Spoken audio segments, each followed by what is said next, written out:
Bienvenidos a tu canal audio-libros-en-español. Una mente sin límites. Audiolibro completo en español. Nos ayudarías mucho dejando tu like y suscribiéndote, gracias. Empezamos con el audiolibro. Una mente sin límites, audiolibro completo en español. Escrito por Tacón Sojo, narrado por Gerardo Medina. Introducción. Tacón Sojo 1573-1645. Fue un prelado de la secta Ringzai del Zen muy recordado por su fuerza de carácter y agudo ingenio. Se desempeñó como jardinero, poeta, maestro de Tei. Autor prolífico, siendo una figura fundamental en la pintura y caligrafía zen.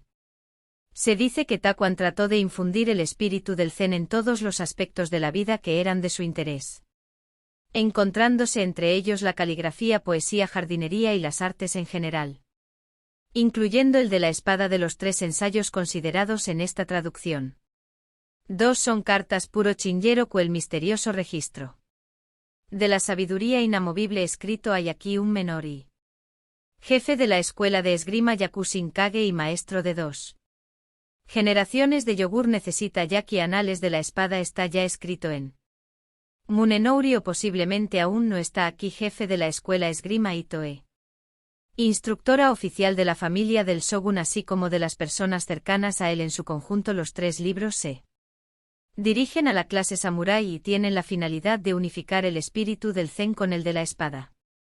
Individualmente y en términos generales se podría decir que el fútbol y sin Yoro, que trata de la técnica de cómo el yo se relaciona con el ser durante la confrontación y de la forma en que un individuo puede convertirse en un todo unificado. Él está aquí, por otro lado, aborda los aspectos psicológicos de la relación entre yo y el otro. Y el tercer libro, Reiros, el claro sonido de las joyas, se centra en la naturaleza fundamental del ser humano, de cómo un espadachín, andamio o en realidad cualquier persona puede conocer la diferencia entre lo que es correcto y lo que es egoísmo puro, y comprende la cuestión básica de saber cuándo y cómo morir. Los 3 ensayos se dirigen al conocimiento individual de sí mismo, es decir, al arte de la vida.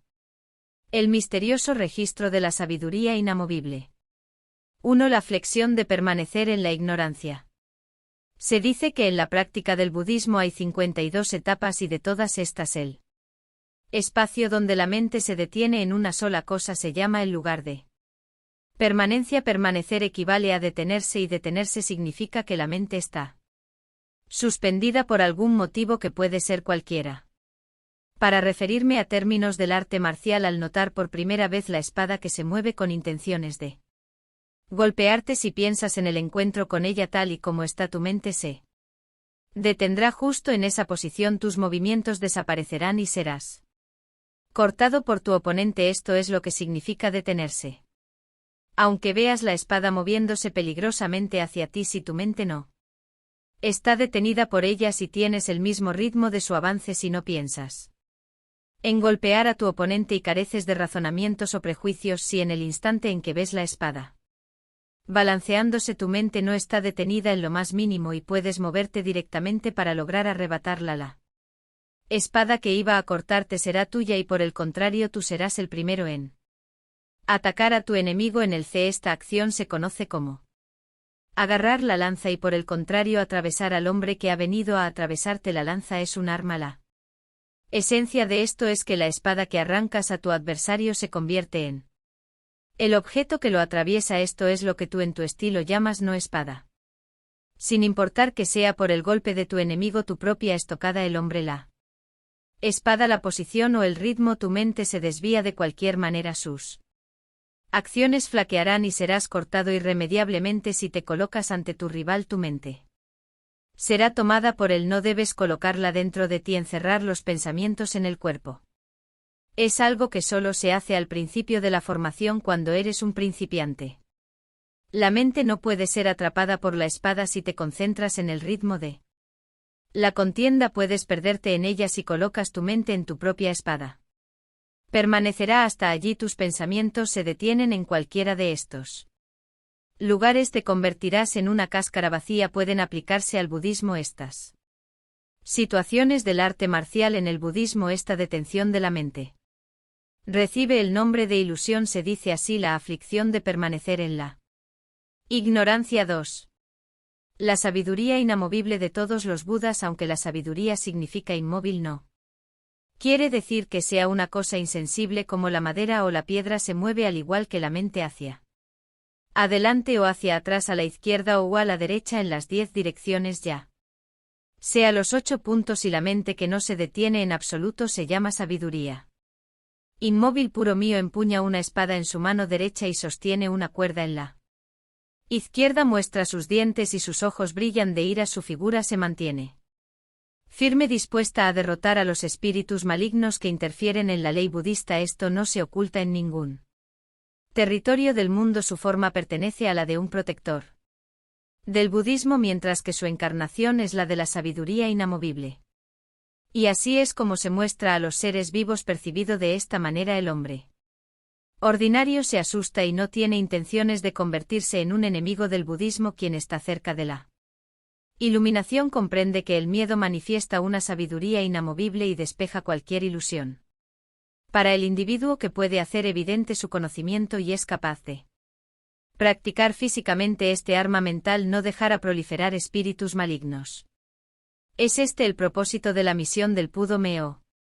Se dice que lo que se llama fútbol mío es la mente inmóvil y el cuerpo no oscilante.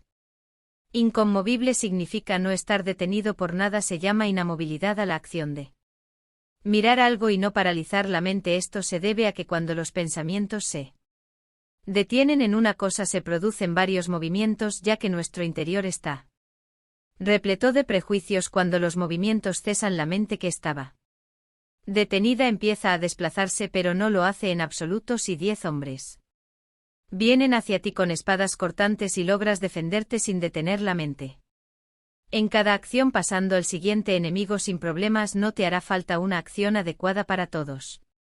A pesar de que la mente actúe contra cada uno de los 10 hombres, si no se detiene ante ninguno y reacciona de forma consecutiva, será necesario poseer una acción adecuada. Pero por el contrario, si la mente se detiene ante cada hombre, a pesar de que logres evitar su espada golpeadora, cuando venga el siguiente la acción correcta habrá desaparecido. Considerando que Canon tiene 1000 brazos en su cuerpo, si la mente se detiene en la extremidad que sostiene un arco, los otros 999 miembros serán inútiles. Esto es así debido a que la mente no se concentra en cada uno de los brazos útiles. En cuanto a Canon, para que tendría mis brazos unidos a un cuerpo, esta forma está hecha con la intención de señalar a los hombres que si su sabiduría inamovible se manifiesta, aunque un cuerpo tenga 1000 brazos cada uno, será de utilidad cuando se está frente a un árbol. Si se mira a una sola de sus hojas, no se verán todas las demás. Cuando el ojo no se fija en ninguna, se mire el árbol completo sin pensar en nada. Todas las hojas son visibles para la vista humana, pero si una sola hoja retiene nuestra concentración, será como si las demás no estuvieran allí. Quien ha comprendido esto podrá darse cuenta de que no es diferente del Canon con sus 1000 brazos y 1000 ojos. El hombre corriente se limita a creer que está bendecido por sus 1000 brazos y sus 1000 ojos. El hombre de sabiduría, a medias preguntándose cómo alguien puede tener 1000 ojos, lo califica de mentira y se entrega la calumnia. Pero si ahora uno entiende un poco mejor, era una creencia respetuosa basada en el principio y no necesitará la simple fe del hombre común ni la calumnia del otro, y comprenderá que el budismo, con esta única cosa, manifiesta bien su principio. Todas las religiones proceden de esta manera. He visto que el sintoísmo es especialmente así. El hombre ordinario solo piensa en la superficie. El hombre que ataca al budismo es aún peor, y hay una gran variedad de religiones, pero esencialmente todas se dirigen hacia una misma conclusión. En todo caso, cuando uno practica la disciplina y pasa del territorio de los principiantes a la sabiduría inamovible, hace un retorno y vuelve a caer en el nivel del principio. En lugar de permanencia, hay una razón para ello.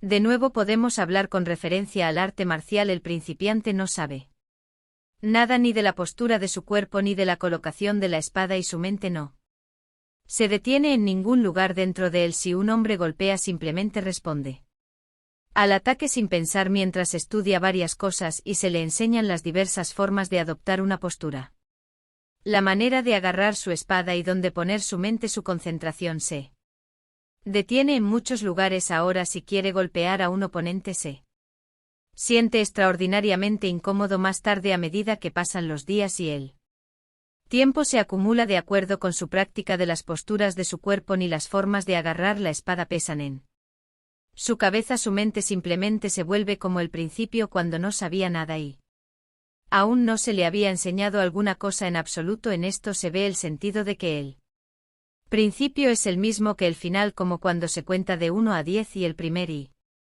el último número se vuelven adyacentes en el campo musical. Por ejemplo, cuando el tono inicial más bajo se pasa el tono final más alto, el más bajo y el más alto se vuelven contiguos.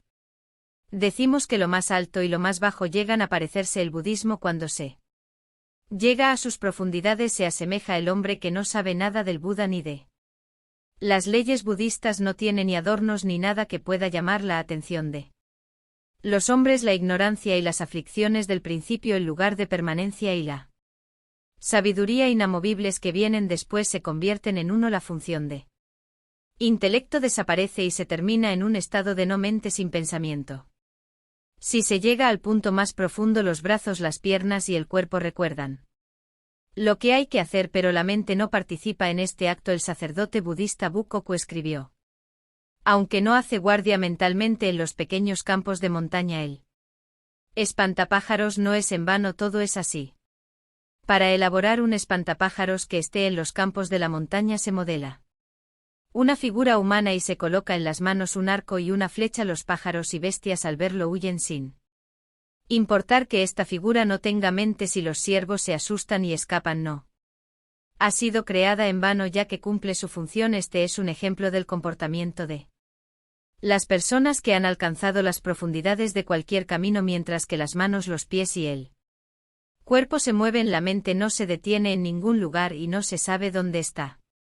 Manteniéndose en un estado de no pensamiento, no mente, uno ha llegado al nivel de espantapájaros de los campos de la montaña del hombre común que no ha encontrado su camino. Podemos decir que desde el principio no ha tenido sabiduría y ésta nunca surgirá sin importar las circunstancias. La sabiduría más elevada de todas, que se encuentra en el lugar más remoto, no saldrá en absoluto. Por último, el sabelotodo de medio pelo deja que su sabiduría salga de su casa y esto es ridículo.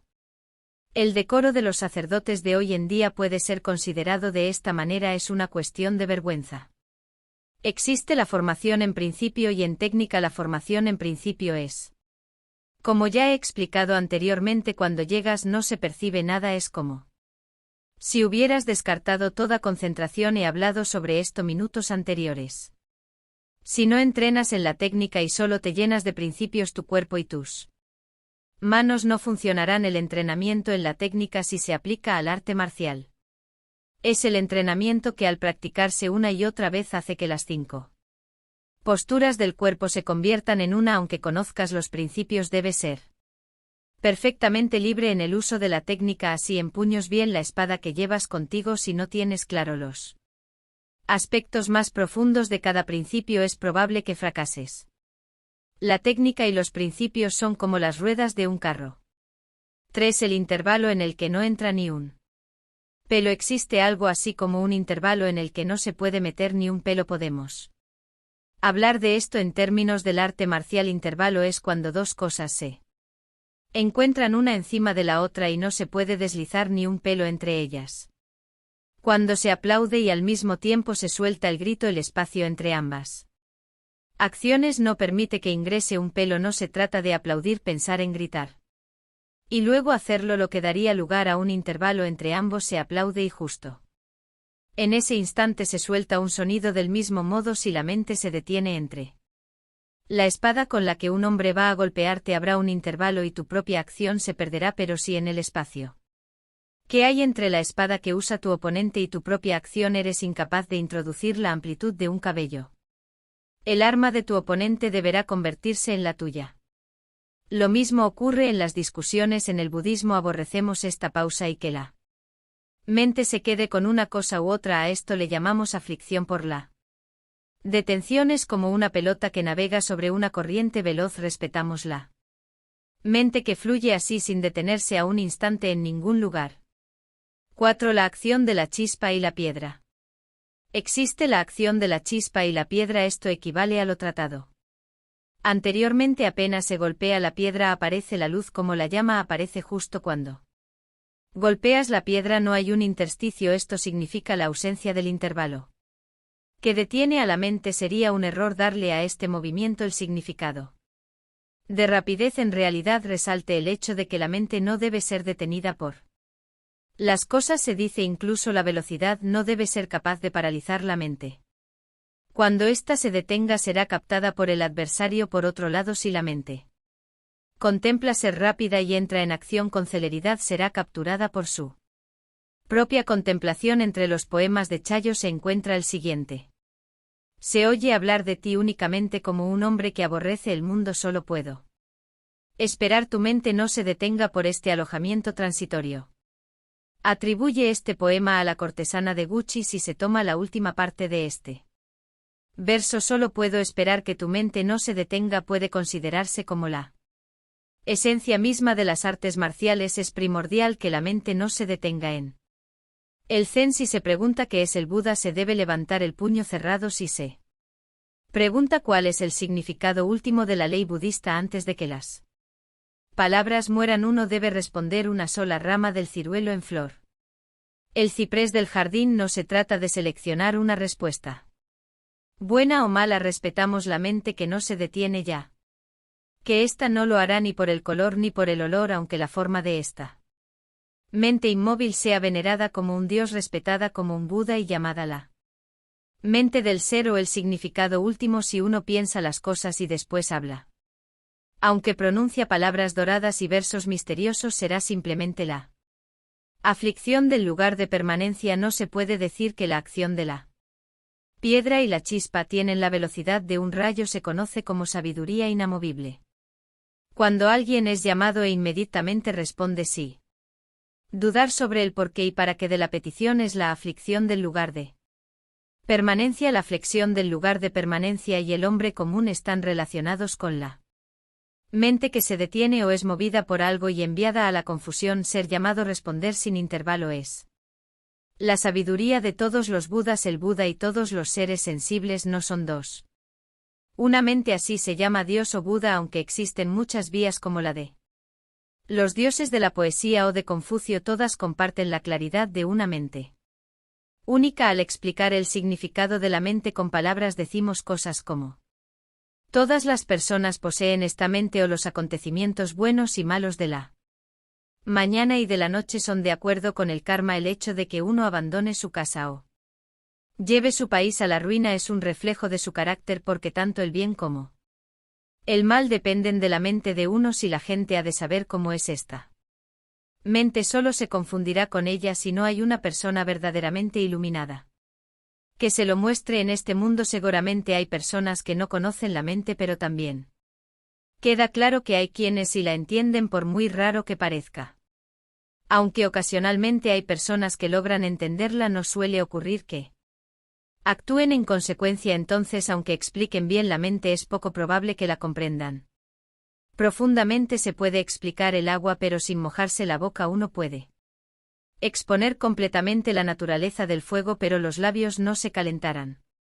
Sin tocar el agua a fuego real uno no sabrá estas cosas, ni siquiera la explicación de un audiolibro. Para que se entienda la comida puede definirse de forma concisa, pero eso no aliviará el hambre. No es probable que una persona logre entender la explicación de otra. En este mundo hay budistas y confusionistas que explican la mente, pero sus acciones no se parecen a sus explicaciones. El entendimiento de estas personas no está verdaderamente iluminado, y si sus mentes no pasan por esto no tendrán ninguna comprensión. Muchos de los que estudian no entienden la mente, pero no es una cuestión de números. No hay ninguno con un buen estado de ánimo. Debemos entender que la iluminación de la mente depende de la profundidad de sus esfuerzos.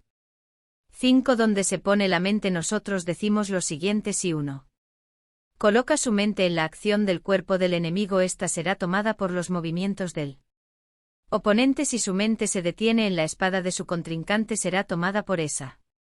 Misma arma si pone los pensamientos en la intención de golpear lo que tiene su oponente. Su mente será tomada por estas malas intenciones si se concentra en su propia espada. Esta será la que atrape a su mente si se preocupe en sus intenciones de no ser golpeado. Su mente será detenida por estos pensamientos si se coloca en la postura del otro. Su mente se detendrá allí. Todo esto significa que no hay un lugar para poner la mente. Cierta persona dijo: no importa dónde ponga mis pensamientos, mis intenciones se mantienen en el lugar donde dirija mi concentración y me pierdo ante mi oponente. Por eso coloco mi mente justo debajo de mi ombligo y no la dejo vagar. Por eso mismo soy capaz de cambiar según las acciones de mi enemigo. Esto es razonable, pero desde el punto de vista más elevado del budismo, poner la mente justo debajo del ombligo y no permitirle vagar pertenece a un nivel bajo de comprensión, no a uno alto. Está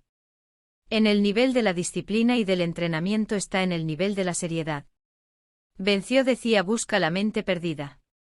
Tampoco es el nivel más alto, tiene el sentido de la seriedad en cuanto a la mente perdida. He escrito sobre esto anteriormente. Si consideras poner tu mente debajo de tu ombligo y no dejarla vagar, será tomada por la mente que piensa en este plan. No tendrás capacidad de avanzar y tampoco usarás de libertad. Esto nos lleva a la siguiente pregunta: si poner mi mente debajo del ombligo no sirve de nada, ya que me deja incapacitado y sin libertad, ¿en qué parte de mi cuerpo entonces debo poner mi mente? La respuesta es la siguiente: si la pones en tu mano derecha, será tomada por esta extremidad y tu cuerpo perderá la función de la mente. Si se coloca en él ojo, será tomada por él y no tendrá tu capacidad mental. Si la mente está en tu pie derecho, este se lo dañará y no poseerá la función de la mente. No importa dónde ubique es tu pensamiento, si lo pones en un solo sitio, el resto del cuerpo carecerá de su función. Si esto es así, quedaría esta pregunta: ¿dónde debe poner uno su mente? La respuesta es: si no lo pones en ningún sitio, irá a todas las partes de tu cuerpo y se dispersará por toda su extensión. Así, cuando entra en tu mano, realizará la función de la mano, y cuando entre en tu pie realizará la función del pie, y cuando entra en tu ojo realizará la función del ojo. Si uno se decide por un lugar y establece la mente allí, será tomada por el sitio elegido y perderá su función. Si piensas, será atrapado por tus pensamientos. Como esto sucede así, es recomendable dejar a un lado los pensamientos y la discriminación, apartar la mente de todo el cuerpo, no detenerla aquí y allá, y cuando finalmente visite estos lugares realizará la función y actuará sin error. Fijar la mente en un solo lugar se conoce como caer en la unilateralidad. La unilateralidad es la predisposición a un sitio. La corrección consiste en moverse a cualquier parte. La mente correcta se muestra extendiéndola por todo el cuerpo, no está limitada en un solo lugar. Cuando la mente prefiere un lugar y evita otro, se denomina mente unilateral.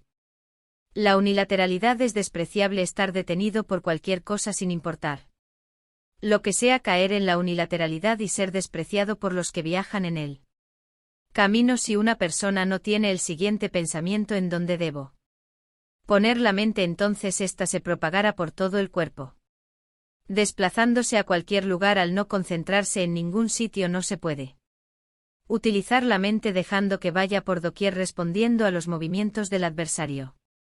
Si los pensamientos se trasladan por todo el cuerpo cuando se necesita utilizar la mano, uno debe usar la mente que está allí. Cuando el pie sea requerido, se debe utilizar la mente que está en ese lugar, pero si determinas una sola área en donde ponerla, cuando intentes sacarla, se quedará allí careciendo de una función. Si mantienes la mente como un gato amarrado sin permitirle moverse, limitándola en tu interior, ahí se quedará detenida, abandonándola dentro de tu cuerpo. No irá a ninguna parte. La disciplina es el esfuerzo por no detener la mente en un solo lugar. Esta acción es el objeto y la esencia. Si se pone en ningún lado, estará en todos, incluso al mover la mente fuera del cuerpo. Si se envía en una sola dirección, faltará en otras 9. Si la mente no se limita a un solo sitio, estará en 10 direcciones. La mente correcta y la mente confusa. La mente correcta es aquella que no permanece en un solo lugar, es la que se extiende por todo el cuerpo, y el ser la mente confusa, por otro lado, es la que se Congestione en un solo lugar al pensar en algo cuando la mente correcta se detiene y asiente en un sitio se convierte en la mente confusa cuando la mente correcta se pierde sus funciones desaparecen por esta razón es importante que no se desvíe al permanecer en un lugar la mente correcta es como el agua por su lado la mente confusa se asemeja al hielo incapaz de levantarse las manos o la cabeza con el cuando el hielo se derrite se convierte en agua y fluye por todas partes y puede lavar las manos, los pies o cualquier otra cosa. Si la mente se congela en una zona y se queda con una sola cosa sería como el agua congelada sin poderse utilizar libremente un hielo sin facultades para lavar el cuerpo cuando la mente se funde y se utiliza como el agua extendiéndose sin restricciones puede ser enviada a donde uno quiera esta es la mente correcta. 7. La mente de la mente existente y la mente de la mente simplemente existente es la misma que la mente confusa y se conoce como la mente que existe piensa en una dirección y no considera el sujeto cuando hay objeto de pensamiento en su interior surgen la discriminación y los pensamientos por eso es conocida como la mente existente la mente es lo mismo que la mente correcta no se congela ni se fija en un solo lugar no discrimina ni piensa en exceso sino que vaga por todo el cuerpo y se extiende por todo el ser la no mente está ubicada en un sitio en particular sin embargo es como la madera o la piedra se llama no mente cuando no hay un lugar para detenerse cuando se paraliza es porque hay algo en la mente. Si no hay nada en los pensamientos recibe el nombre de no aumente también. Se le conoce como no mente sin pensamientos cuando la no mente ha sido bien desarrollada no se frena en una cosa ni le falta ninguna es como el agua que se desborda y existe en sí misma aparece apropiadamente cuando se enfrenta a un momento de necesidad la mente que se fija y se detiene en un lugar no funciona libremente del mismo modo las ruedas de un carro giran porque están rígidas en su sitio si se apegarán a un solo lugar los girar y a la mente. También es algo que no funciona así se concentra en una sola situación si hay algún pensamiento dentro de la mente aunque escuchen las palabras de otra persona no podrás escucharla en realidad esto no se da porque tu mente se ha detenido con tus propios pensamientos si tu concentración se dirige en la dirección de estos pensamientos aunque escuches no escucharás y aunque mires no verás esto sucede porque tienes algo en tu mente lo que hay es el pensamiento si eres capaz de eliminar esta cosa que está ahí tu mente se convertirá en no mente y funcionará cuando sea necesario. Utilizando la forma adecuada y la mente que piensa en remover lo que está dentro de ella estará ocupada en esta tarea si uno decide no pensar en ello podrá deshacerse de estos pensamientos y conseguir la mente al abordar la mente de esta manera posteriormente se llegará a esta condición sin problemas si uno trata de conseguirlo de repente nunca lo conseguirá un viejo poema dice. Pensar no voy a pensar esto es algo que está en los pensamientos de uno simplemente no. Piense sobre no pensar en absoluto.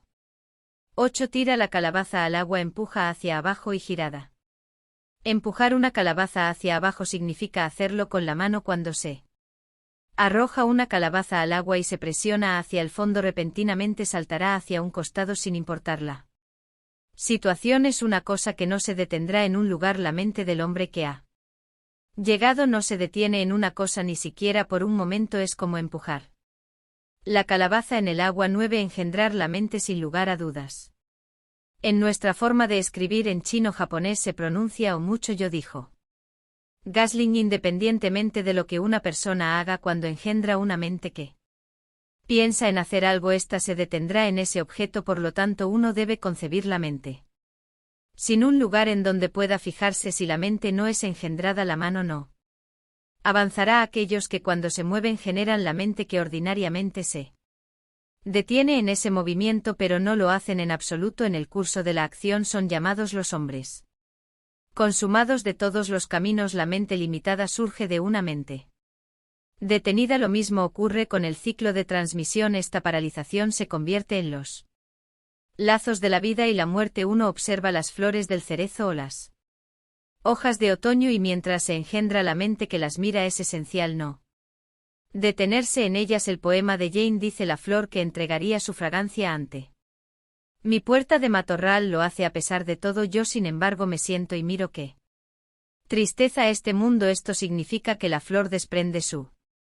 fragancia con la no mente mientras yo la contemplo sin que mis pensamientos se alejen demasiado. Que lamentable que la mente me haya atravesado tanto, se convierte en un principio secreto no detener la mente en un lugar mientras se escucha y se observa. La palabra seriedad se desarrolla con el dicho un objetivo sin distracciones. La mente se establece en un lugar y no aparece en otros más adelante. Incluso si se desvíen a la espada para golpear, se considera esencial no permitir que la mente se mueve en dirección del golpe, especialmente en tales asuntos como recibir órdenes de tu señor. Uno debe cumplir la palabra seriedad conservándola en la mente. En el budismo también tenemos la mentalidad de la seriedad. Cuando la llamada campana de la reverencia suena 3 veces, juntamos las manos y hacemos una reverencia a esta actitud de respeto en la que se entona primero el nombre de Buda. Es sinónimo de tener un objetivo sin distracciones o una mente sin confusión. En el budismo la mentalidad de la seriedad no es el nivel más profundo. Sujetar la mente e impedir que se confunda es la disciplina del novato que está empezando a aprender. Esta práctica, cuando se aplica durante mucho tiempo, permite avanzar hacia el nivel de la libertad en el que uno puede dejar que la mente vaya en cualquier dirección. El nivel mencionado anteriormente de engendrar la mente sin lugar para morar es el más alto de todos. La palabra seriedad indica que la mente debe mantenerse bajo control y no enviarla a alguna parte, ya que al hacerlo ésta se confundiría. En este nivel hay un endurecimiento de la mente y no se permite ni un ápice de negligencia. Podemos compararlo como si un gorrión bebé fuera atrapado por un gato. Para evitar que se repita siempre se amarra una cuerda alrededor del felino y no se le permite escapar. Si mi mente es tratada como un gato atado, no será libre y probablemente no podrá funcionar como corresponde. Si el animal está bien entrenado, se desata la cuerda y podrá ir a donde quiera. Entonces, aunque los dos estén juntos, el gato no agarrará al gorrión y actuar de esta forma corresponde el significado de la frase engendrar la mente sin lugar para que habite. Liberar mi mente, ignorarla como el gato, aunque vaya donde plazca, será usarla mente sin que se detenga en algún sitio. Si ponemos esto en términos del arte marcial, la mente no se detiene por la mano que blande la espada completamente ajeno al movimiento amenazante. Uno golpea y corta a su adversario, no fija su mente en el otro. El oponente es el vacío, yo soy el vacío, la extremidad que sostiene la espada. El arma misma es el vacío. Comprende esto, pero no dejes que tu mente sea tomada por el vacío. Cuando el sacerdote Zendekomakure Muga-ku fue capturado durante los disturbios en China y estuvo a punto de ser abatido.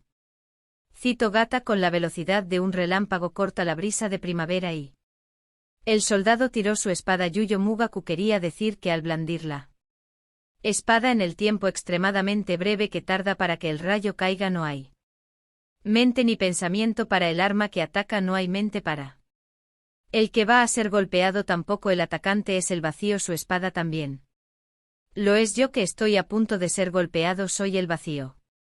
Si esto es así, el individuo que golpea no es un hombre en absoluto, la espada que golpea no es una espada, y para mí la persona que está a punto de ser cortada en un relámpago fulgurante se asemejará a atravesar la brisa que sopla en él.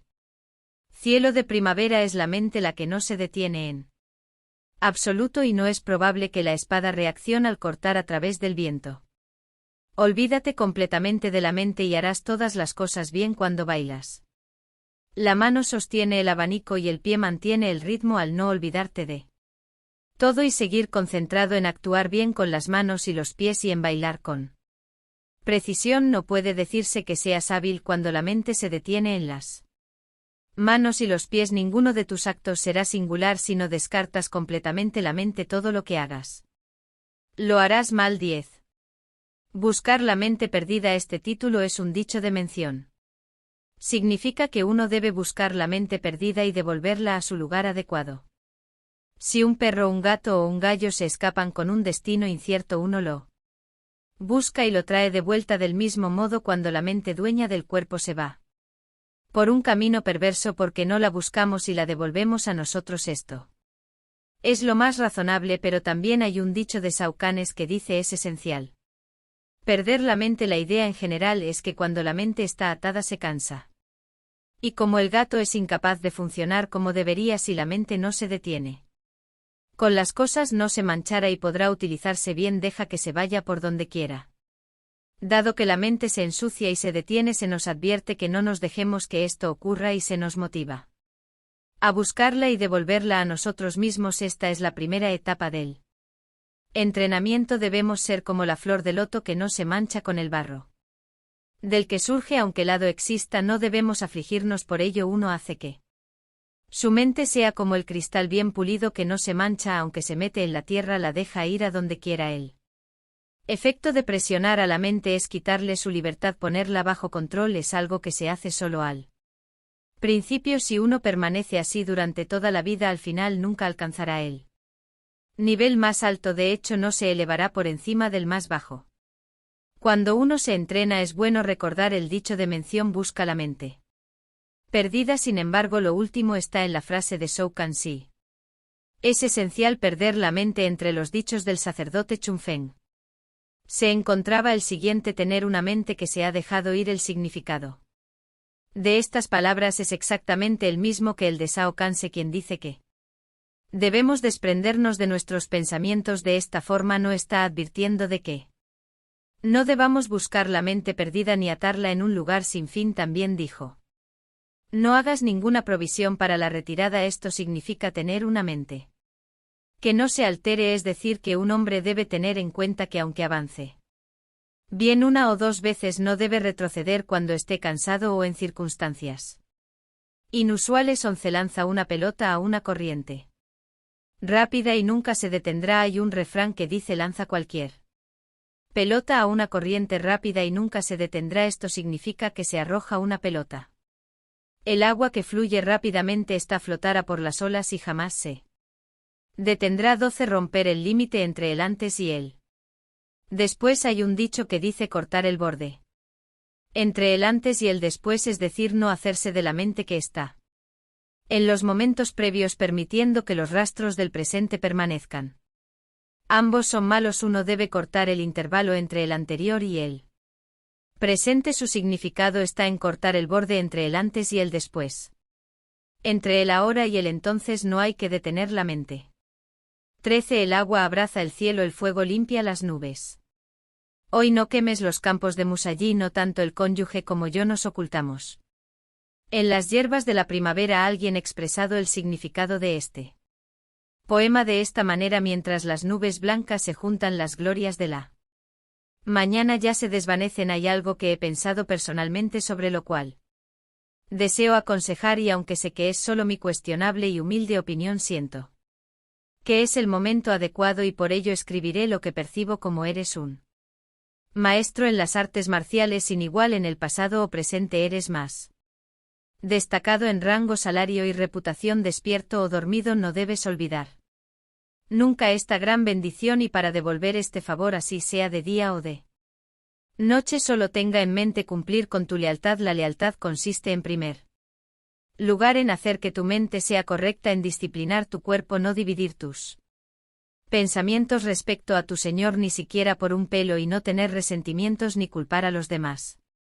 No descuides tu trabajo diario en casa, sé fraternal, no dejes que ocurra nada incidente entre marido y mujer, sé correcto en la formalidad, no aprecias a las amantes. Aléjate del camino de la sensualidad, austero como un padre, y actúa de acuerdo con la vía. Al emplear a los subordinados, no hagas distinciones motivado por sentimientos personales. Emplea a los hombres que son buenos y uno de los a ti. Reflexiona tus propias deficiencias. Dirige correctamente el gobierno de tu provincia y aleja a los que no tienen bondad. De este modo los hombres valerosos avanzarán cada día y los que no lo son se verán naturalmente influenciados cuando vean que su Señor ama el bien. Y así dejarán el mal y se volverán ellos mismos hacia la virtud. De esta manera, tanto el Señor como el criado, el superior y el inferior, serán hombres buenos, y cuando el deseo personal se diluye y se abandone el orgullo, la riqueza de la provincia abundará, el pueblo estará bien gobernado, los hijos Se mantendrán en comunión con sus padres y superiores y subalternos trabajarán juntos como manos y pies. La provincia se volverá pacífica por sí misma. Este es el principio de la lealtad. Un soldado absolutamente decidido sería tu predilección en cualquier situación que se presente, incluso si tuvieras el mando de cientos de miles de hombres. Cuando toda la mente del canon de los 1000 brazos es correcta, cada una de las extremidades será de utilidad del mismo modo. Si la mente de tu arte marcial es correcta, la función mental será libre. Incluso 1000 enemigos estarían a merced de tu única espada. ¿No es esto una gran lealtad? Otras personas no pueden distinguir si la mente es correcta o no cuando surge cualquier pensamiento. Tanto el bien como el mal están presentes si uno piensa en el fundamento del bien y del mal y hace el bien y se abstiene del mal. Su mente se volverá correcta por sí misma. Saber lo que es dañino pero no abstenerse de ello es una enfermedad de los propios deseos, ya sea por amor a la sensualidad o a la autocomplacencia. Se trata de que la mente desee algo, entonces incluso tratándose de un hombre bondadoso, sus buenas acciones no serían de utilidad si no suspende sus inclinaciones. Complacerse una vez con un hombre ignorante, aficionarse a él y darle una cita mientras no se utiliza el hombre bueno que hay, es lo mismo que no tener ningún hombre bueno. Aunque no empleara miles de hombres, es improbable que hubiera uno que se mantuviera a la altura de su señor en un momento de emergencia. En cuanto a los jóvenes ignorantes y malvados que una vez fueron tan atractivos al no ser sus corazones correctos desde el principio, en ningún caso serían capaces de pensar en sacrificarse al enfrentar una situación real. No he oído ni una sola vez, ni siquiera en el pasado, de hombres con mentes incorrectas que se mantuvieran en buena posición ante sus señores. La apariencia de que tal cosa puede suceder cuando su señoría elige aprendices es verdaderamente una amarga vergüenza. Esto es algo que nadie conoce a partir de alguna inclinación fuera de lo común, pero uno puede ser arrastrado por los malos hábitos y caer en la maldad aunque pienses que nadie conoce estas faltas. El ya que no hay nada tan claro como lo que se ve con poca claridad si son reconocidas en tu propia mente. Lo serán por el cielo, tierra, los dioses y el pueblo. Si tal es el caso, no está verdaderamente en peligro la protección de la provincia. Deberías reconocer esto como una gran deslealtad. Por ejemplo, por mucho que tú mismo prefieras lealtad a tu señor, si la gente de tu grupo no está en armonía y la población del Valle de Yaqui te da la espalda, todo lo que hagas será un fracaso. Se dice que en todas las cosas, si quieres saber los puntos buenos y malos de un hombre, debes conocer a los criados y subalternos que ama y emplea y los amigos con los que se relaciona íntimamente. Si el señor no es correcto, ninguno de sus sirvientes y amigos lo será. Si es así, será despreciado por todos y las provincias vecinas lo repudiarán, pero si el señor y sus criados son buenos, serán muy bien considerados por todos. Se dice también que un buen hombre es considerado como una joya por la provincia. Deberías experimentar esto personalmente. Cuando estés en un lugar donde la gente te reconozca, si evitas la injusticia de distancia, harás de la gente sin carácter y amarás a los sabios. El gobierno provincial será más correcto y tú serás el mejor de todos los leales. En lo que respecta al comportamiento deshonrable e hijo, es inconsecuente atacar las malas acciones de un niño si el propio padre es quien nombra incorrecto. Si primero corriges tu conducta y luego expresas sus opiniones, no solo él se corregirá naturalmente, sino que su hermano menor, el maestro en Aizen, aprenderá de su conducta y se volverá virtuoso. Así padre e hijo se transformarán en hombres buenos. Este sería un resultado feliz. Se dice que uno acepta a los hombres o los expulsa de acuerdo a su rectitud mental. En este momento, como eres un criado favorecido, es absolutamente impensable que se reciban sobornos a manos llenas los señores de la provincia o que se olvide la rectitud de la mente a causa de la avaricia. Creo sinceramente que es una enfermedad que disfrutes del rambo, te sientas orgulloso de tu propia habilidad en el no y te involucres en los señores de la provincia siendo gala de esta habilidad. No deberías reflexionar una y otra vez sobre el hecho que el emperador se recita como Sarga CV y que los daimyo principales primeros en cortesía son los que más a menudo se presentan ante él. Shogun en la canción dice es la propia mente que lleva a la mente por el mal. Camino de la mente no seas descerebrado. 14. El claro sonido de las joyas. No existe nada más querido que la vida sin importar que un hombre sea rico o pobre. Si no vive una larga vida no cumplirá su verdadero propósito incluso.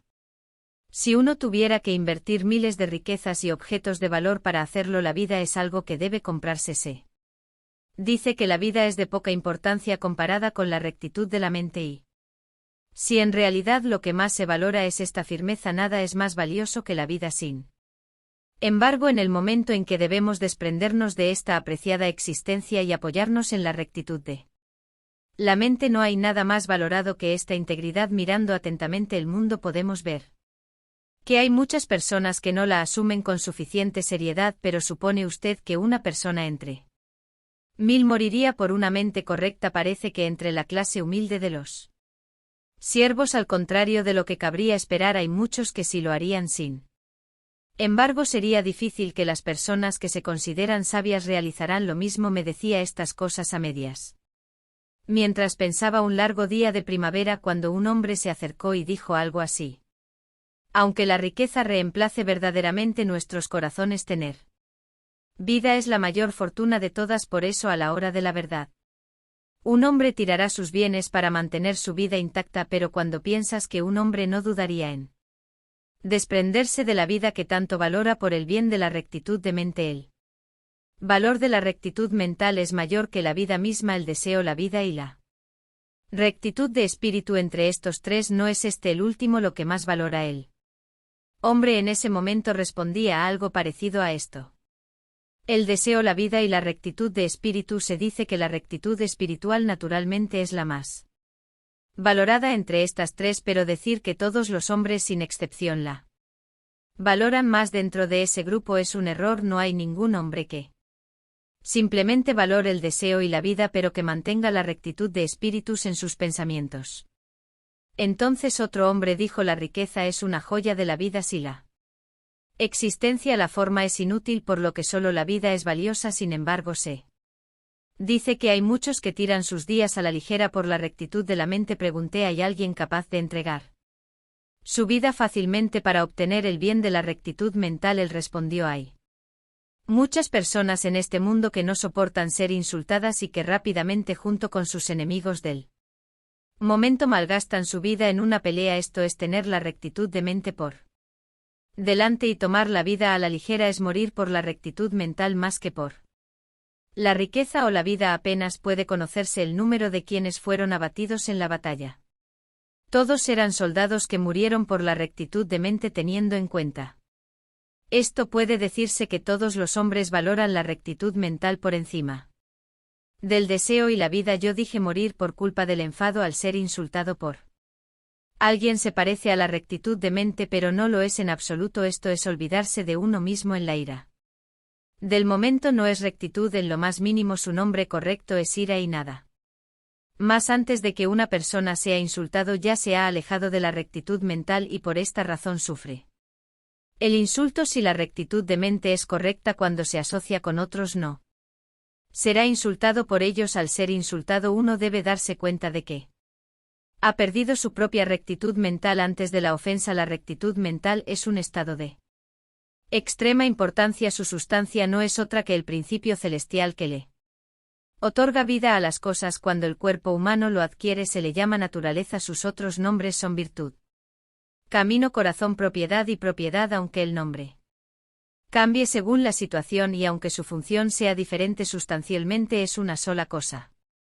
Cuando se escribe como corazón humano y la situación implica una relación natural, su función es la benevolencia.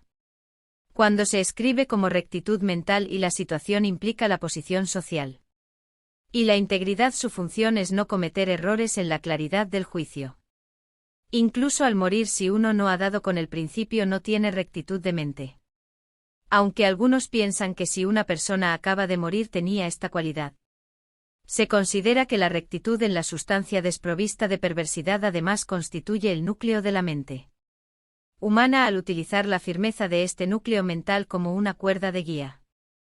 Todo lo que se produzca mostrará rectitud. Despreciar este núcleo y morir por deseo No es una muerte digna de la mente recta en cuanto a las personas que mueren por la rectitud de espíritu. Puede haber realmente una entre mil que lo haga a este respecto desde el momento en que uno ha entrado al servicio de un daño, la ropa que lleva a la espalda, la espada que carga, su calzado, su palanquín, su caballo y todo su material, todos sin excepción se deben al favor de su señor, la familia, la esposa, los hijos y sus propios criados, todos ellos y sus relaciones reciben la protección del amo. Teniendo estos favores bien grabados, un hombre se enfrentará a los enemigos de su señor en el campo de batalla y entregará su única vida, esto es morir por la rectitud de mente. Esto no es por el honor del propio hombre, tampoco para obtener fama, salario y un feudo. La sinceridad del núcleo de la mente consiste únicamente en recibir un favor y devolverlo. Hay una persona entre mil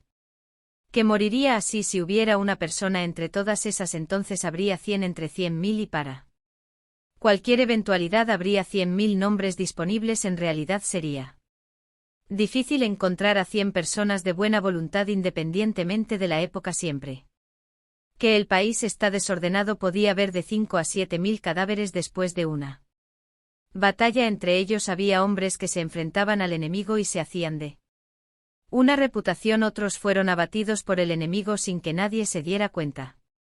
Parece que todos estos guerreros murieron por su rectitud, pero muchos de ellos no lo hicieron. Muchos murieron por su nombre y su beneficio. El primer pensamiento es hacer algo por la fama. El segundo es pensar en establecer un nombre y más tarde en recibir tierras y ascender en el mundo. Hay personas que logran hazañas notables, atraen la fama y sobresalen. Otros mueren en combate. Hay entre los samuráis más viejos quienes se aseguran un nombre en la próxima batalla para ya en su vejez dejárselo a sus descendientes, o si no mueren tratarían de dejar tanto el nombre como el patrimonio. Todos ellos se toman la vida con ligereza, preocupados por el nombre y el beneficio. La suya es una muerte de sangre caliente nacida del deseo. No se trata de una mentalidad correcta. Aquellos que reciben una palabra amable de su Señor y dedican su vida a Él también mueren con rectitud, pero no hay nadie que valore la rectitud de mente, aunque sea lo que más se debería valorar. Así que aquellos que arrojan su vida por el deseo y que valoran su existencia exponiéndose a la vergüenza permanecen. A los que toman la rectitud a la ligereza sin importar que vivan o mueran. Chanjing y Chuchi murieron juntos por la rectitud de mente. Hoy y Susi eran hombres que pensaban profundamente en la firmeza mental y lamentaban que un sirviente matara a su propio rey. Al final fallecieron de hambre al pie del monte Songhang. Al buscar hombres como ellos descubrimos que no había muchos, ni siquiera en la antigüedad. Más aún en el mundo sin camino de hoy es probable que no haya ninguno que, valorando la rectitud de mente, deseche fácilmente el deseo como la vida. Por lo general las personas malgastan su vida por el deseo o la mantienen y se cubren de vergüenza. Ninguno sabe un poco sobre la rectitud mental. Todos los hombres aparentan conocer la rectitud, pero no piensan verdaderamente en ella. A causa de esta locura, cuando un hombre recibe algún disgusto es incapaz de soportarlo y escupe palabras abusivas. El objeto de estas injurias es mortificar y hacer desperdiciar una vida en represalias. Este tipo de hombre no solo carece de rectitud mental, sino que está repleto de deseo y pensar que puedo realizar una acción desagradable contra un hombre y evitar su ofensa verbal no es más que una manifestación de deseo. Ese tipo de pasión que se da cuando un hombre da a alguien una piedra y si la persona le da a oro a cambio se convierte en su amigo.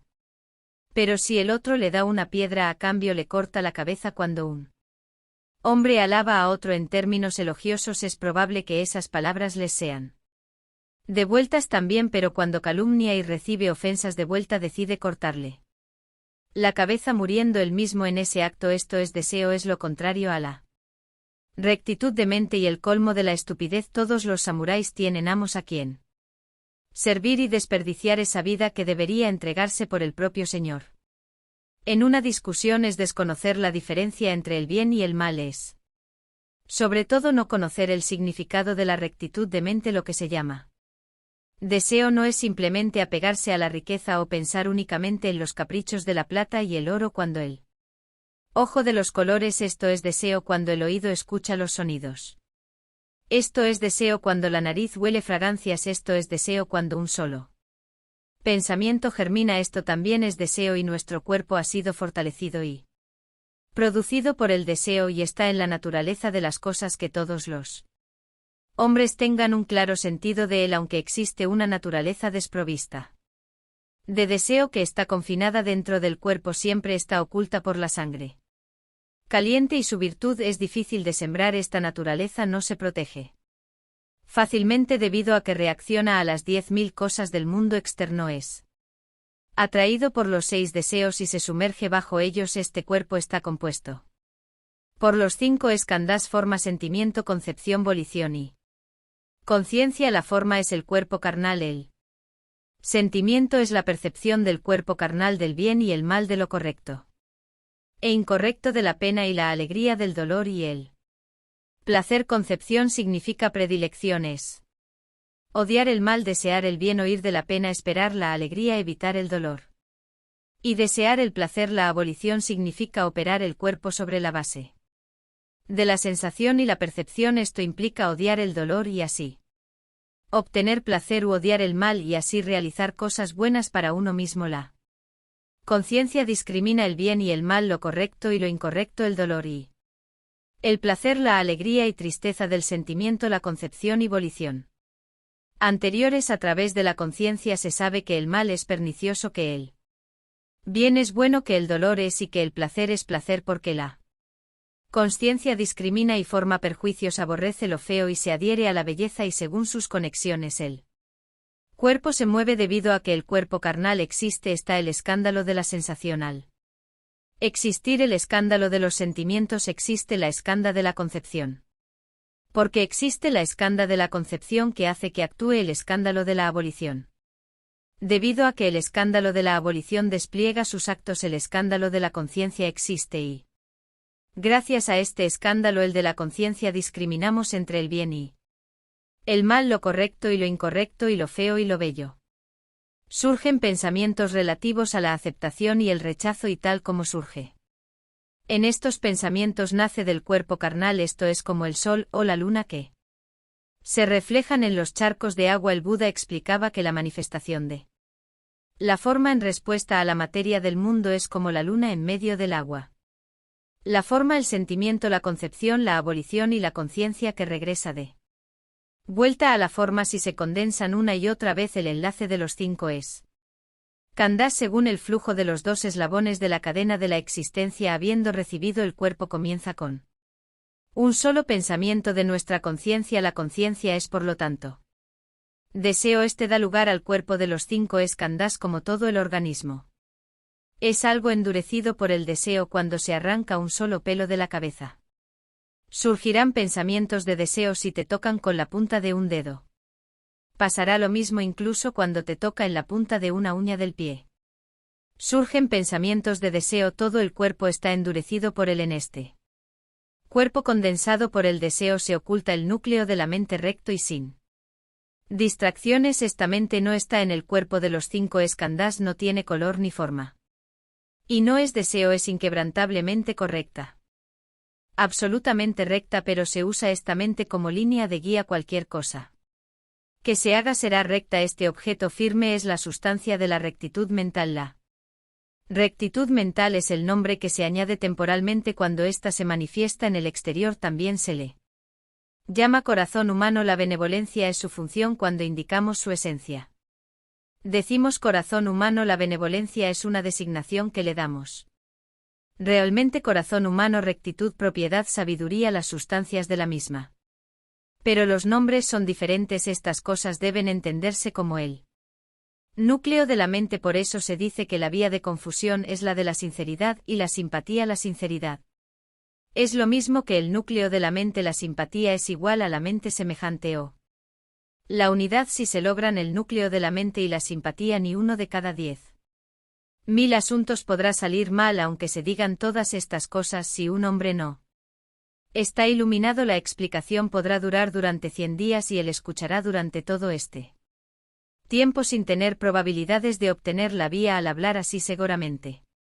Habrá quienes niegan lo que decimos. Lo mejor sería observar los pensamientos y acciones más íntimos de las personas que dan conferencias y escuchan los clásicos de Confusión. Lo mismo ocurre con los que enseñan y escuchan las escrituras budistas. Esto no es solo una crítica al confucianismo.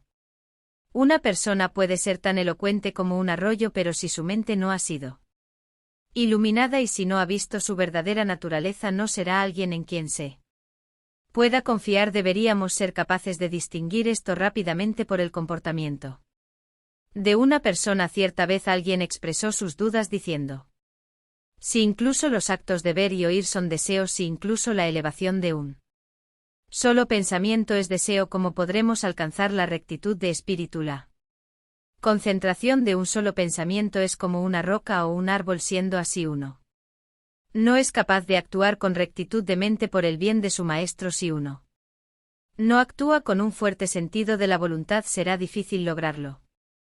Conteste: esta es una duda justificada. Sin pensamientos en la mente uno no correrá ni a la derecha ni a la izquierda, no subirá ni bajará, sino que irá únicamente en línea recta. Cuando un solo pensamiento apenas surge, uno se dirige a la derecha o a la izquierda, subirá o bajará y finalmente llegará al lugar deseado. Por eso se llama deseo. Y la virtud de lo indudablemente correcto está oculta. Si este deseo no se pone en acción, no es probable que uno alcance el bien o el mal. Incluso si uno tiene la mente de rescatar a un hombre que ha caído en un abismo, si no posee manos no podrá hacerlo de nuevo. Si un hombre tiene la mente para empujar a alguien a un abismo, si no tiene manos tampoco podrá hacerlo. De este modo, sea el éxito o el fracaso, en cuanto hay manos que los provocan, la naturaleza de las cosas se aparta. Uno se apropia de la fuerza del deseo mientras tiene éxito o fracasa, y cuando considera que la mente correcta y firme de su línea de guía y por lo mismo actúa de acuerdo a ella, el éxito y el fracaso siguen siendo cuestiones de fuerza. Pero si uno no se desvía de esta línea recta, no puede llamarse deseo. Es rectitud de espíritu. La rectitud mental no es otra cosa que la virtud. Considera el núcleo de la mente como un vehículo con la fuerza de voluntad que se lleva en el empujarlo a un lugar donde pueda haber fracaso y fracasar, a empujar hacia donde pueda haber éxito y tendrá éxito. Pero tanto si hay éxito como si hay fracaso, si uno confía en la rectitud de este vehículo del núcleo de la mente, alcanzará la rectitud mental en cualquier situación. Nunca se logrará nada separándose del deseo y siendo como una roca o un árbol. No apartarse del deseo, sino realizar una rectitud de espíritu. Sin él, esta es la verdadera vía. Entre los dioses los hay famosos y desconocidos. Sumiyoshi está Matsashi mexicano e Ira no son los más célebres. Cuando hablamos de los dioses en forma general, nos referimos a aquellos cuyos nombres desconocemos. Al referirnos a adorar y venerar a los dioses, no hacemos distinciones entre Sumiyoshi de Matsashi Mejirano y Kitano. Exaltamos y reverenciamos a los dioses sin importar quiénes sean. Cuando se venera el dios de Kitano, se deja de lado al dios de Irán, o si se venera el dios de Ira, no se deja al lado. Aquí está: no al limitar un dios a un lugar, los demás dioses no se valoran. Se venderá exclusivamente a esta deidad, descartándose a los demás. Cuando hablamos de los dioses, no los limitamos a uno en un solo lugar. Esto no sería establecer la vía de los dioses. Esta se establece cuando adoramos a todos sin importar dónde estemos o a qué Dios nos enfrentemos. Debemos hablar de esto en relación con la vía del Señor y del retenedor. Señor significa emperador y criado hace referencia a sus súbditos. Señor y criado no son palabras que se utilicen para personas de rango inferior a estos, pero por el momento las emplearemos de esta manera. Entre los señores hay quienes son famosos y otros cuyos nombres son desconocidos. Entre los criados también es probable que haya algunos muy reconocidos y otros que no lo sean. Al hablar de un señor famoso, un hombre dirá algo como: nuestro señor es Matsui de Wa, o mi señor es Yamamoto Tojime. Al hablar de superiores desconocidos se dice simplemente el señor sin mencionar su nombre. A un súbdito la vía del señor debe establecerse si simplemente piensa en términos del señor, y para el superior si solo piensa en el súbdito la vía del súbdito deberá instaurarse. Hace tiempo se decía que un criado sabio no sirve a Dos señores. Esto quiere decir que se pensaba que un súbdito nunca tendría dos amos. Como el mundo está en decadencia ahora, los criados se emplean bajo distintos señores y al final se reconocen en la imagen de asistentes vagabundos mientras proclaman sus propios méritos. Así son los tiempos actuales. Un señor diciendo que no está satisfecho con uno u otro hombre lo expulsará de su casa y lo avergonzará. Esto también pone en desorden el camino del señor y del súbdito, del amo y del siervo. Aunque un siervo atiende en distintas familias, debe recordar que solo tiene un señor. Esto significa que el señor será aún no desconocido, ya que si es así se establecerá la vía del señor incluso si sirve en una familia tras otra. Debe pensar en ese señor como el señor y en este amo como el amo. De este modo pensará en el señor con gran devoción y aunque la familia puede cambiar su mente, no lo hará así el señor.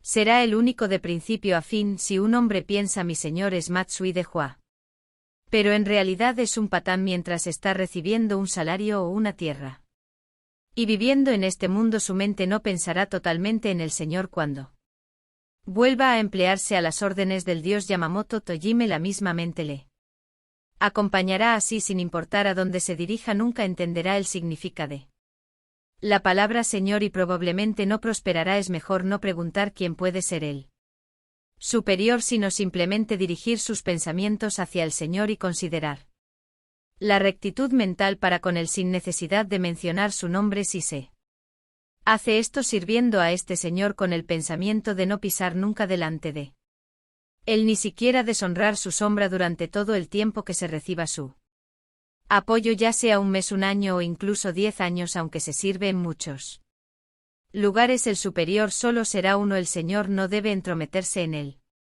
camino del súbdito. Así se produzca un cambio de sirvientes, el amor y la simpatía deben habitar en lo más profundo de su corazón. No se debe permitir hacer distinciones entre los recién llegados y los veteranos y debe actuar con todos utilizando una gran caridad. De este modo los sirvientes no tendrán nombre y el señor tampoco tendrá uno y se establecerá la vía del señor y del súbdito, del maestro y del siervo. No debe haber distinciones entre el nuevo criado que acaba de empezar a trabajar y los veteranos que llevan 10 o 20 años de servicio. Todos los hombres deben ser tratados con amor y simpatía y cada uno debe ser considerado como mi servidor. Es probable que el salario y la tierra se distingan considerablemente, pero no debe haber diferencias al interior de la mente del corazón humano y el amor. Incluso si un criado acaba de empezar su empleo, el significado de pensar señor no será el del señor de hoy. No es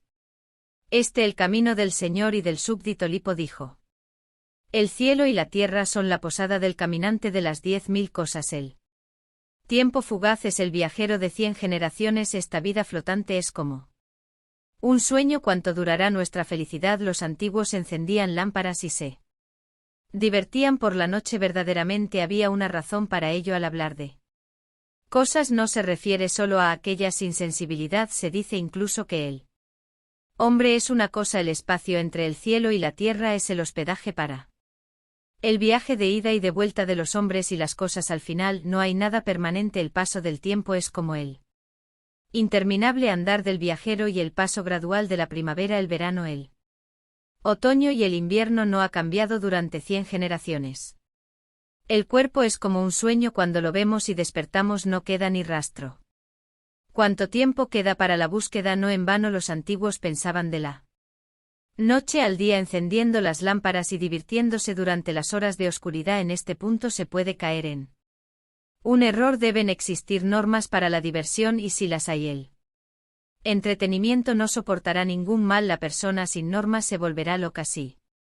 El que se divierte no cae en el error, no irá más allá de estos límites. Lo que entendemos por normas son márgenes fijos en general con respecto a todas las cosas como las articulaciones del bambú. La diversión en su mayor parte debe tener una frontera. No es bueno ir más allá de esta. La nobleza de la corte tienen sus propias diversiones. La clase samurái tiene las suyas y los sacerdotes también. Cada uno debe gozar de su propio entretenimiento. Podría decirse que participar en diversiones impropias es cerrar sus normas para la nobleza de la Corte está la poesía china y japonesa y los instrumentos de viento y cuerda con.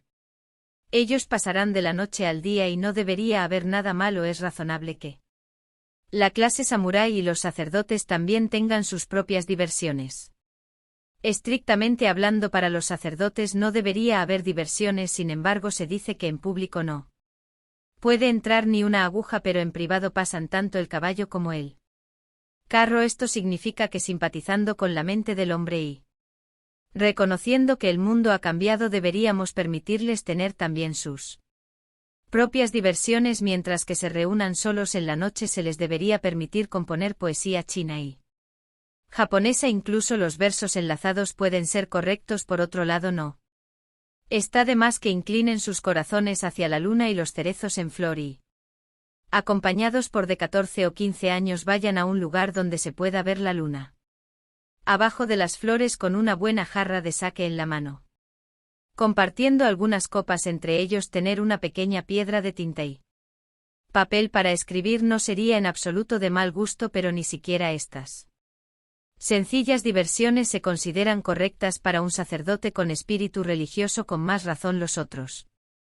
entretenimientos no refinados están descartados. No sería de extrañar que tanto la nobleza como los samuráis, al darse cuenta de que este mundo flotante no es más que un sueño, enciendan las lámparas y se entretengan durante toda la noche. Hay quienes dicen todo es un sueño, lo único que hay que hacer es jugar. Estas personas agitan sus mentes más allá del límite, se hundan en el placer y llegan a los extremos del lujo.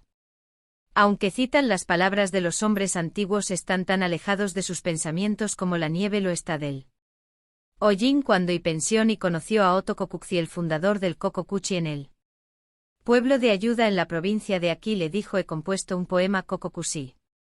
Replicó: oigámoslo. Son y recitó: cuando cantó tanto Buda como el yo dejan de existir, solo existe la voz que dice amo a mi debutsu. Kokushi dijo: algo está mal en las últimas líneas, ¿no crees? Channing se recluyó entonces en tu mano y meditó durante 21 días. Cuando volvió a pasar por Yora dijo: así es como lo he escrito, cuando canto tanto Buda como el yo dejan de existir. Me da gusto. Kokushi asintió con entusiasmo y exclamó: ya está, ahí lo tienes. Esto fue escrito en las notas de Kokakubos, o deberíamos revisarlo una y otra vez. Hablaré ahora de las 10 cualidades esenciales. Estas son forma, naturaleza, encarnación, poder, función, causa latente, causa externa, efecto latente, efecto manifiesto.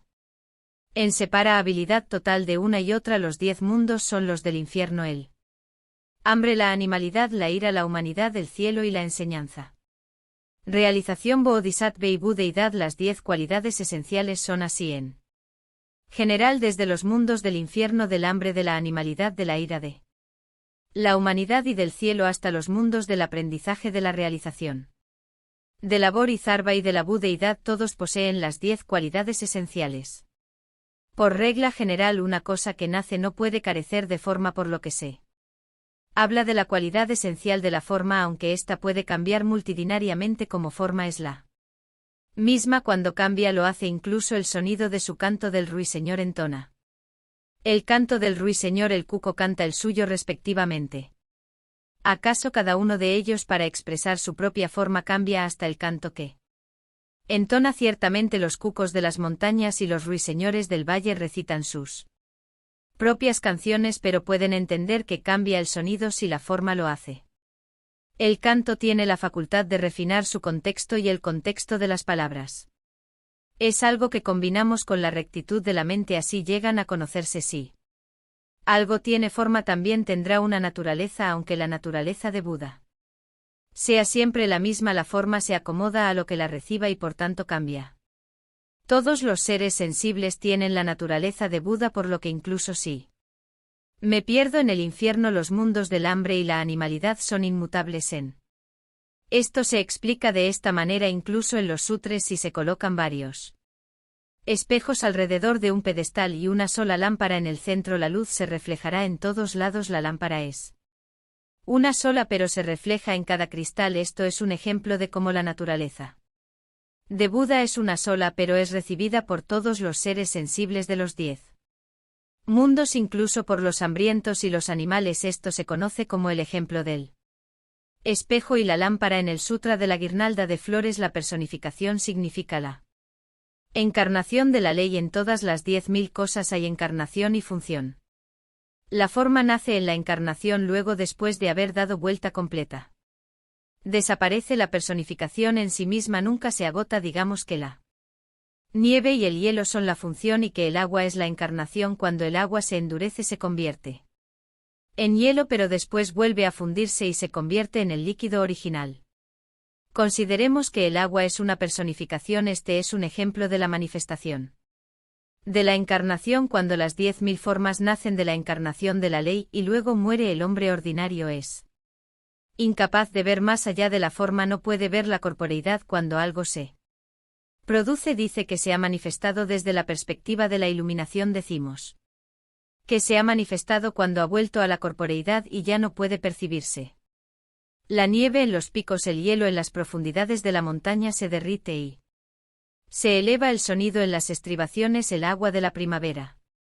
Esto se ha escrito acerca de la encarnación. Si una cosa posee forma, naturaleza y encarnación, también debe tener poder. El poder es la fuerza necesaria para poder funcionar eficazmente, es lo que está detrás de la realización de todos los fenómenos. Lo que produce el efecto de todas las cosas es el poder, la constancia del eterno pino verde en medio de hojas exuberantes en la montaña de verano es especialmente conocida en las canciones. Esto sucede porque no cambia de color ni con las heladas ni lluvias de finales de otoño, permanece constante incluso durante la temporada más fría del año y por eso se canta acerca de él considerándolo como la cualidad esencial del poder. Porque existe el poder, la función otorga rendimiento a todas las cosas. Si uno continúa esforzándose aprendiendo un carácter chino hoy y otra mañana, debería ser capaz de lograr todo. El significado de la función debe entenderse a través del dicho: el viaje de 1000 millas comienza con un solo paso. Dada la forma, la naturaleza, la encarnación, el poder y la función, no importa lo que se haga, puede hacerse a voluntad. Esto es la causa latente. Si algo no se realiza es en perjuicio propio y no hay nada que pueda hacerse sin la causa latente y la causa externa. Es probable que no se llegue al estado de la aguda edad del carácter chino de causa latente, por ejemplo. También se lee como depende de. Esto significa que dependiendo de una cosa se obtiene en otra. Se dice que plantar una semilla en la tierra en épocas de primavera es la causa latente y aunque no lo haya plantado firmemente, si no hay ayuda de la lluvia y el rocío, no crecerá. La ayuda de la lluvia y el rocío es la causa externa. Dependiendo del agua y el rocío, la planta crecerá. Frutos de otoño. Esto es el efecto latente cuando el corazón está lleno y no se pondrá a descansar. Mis esperanzas serán después de 1000 vainas de la vid.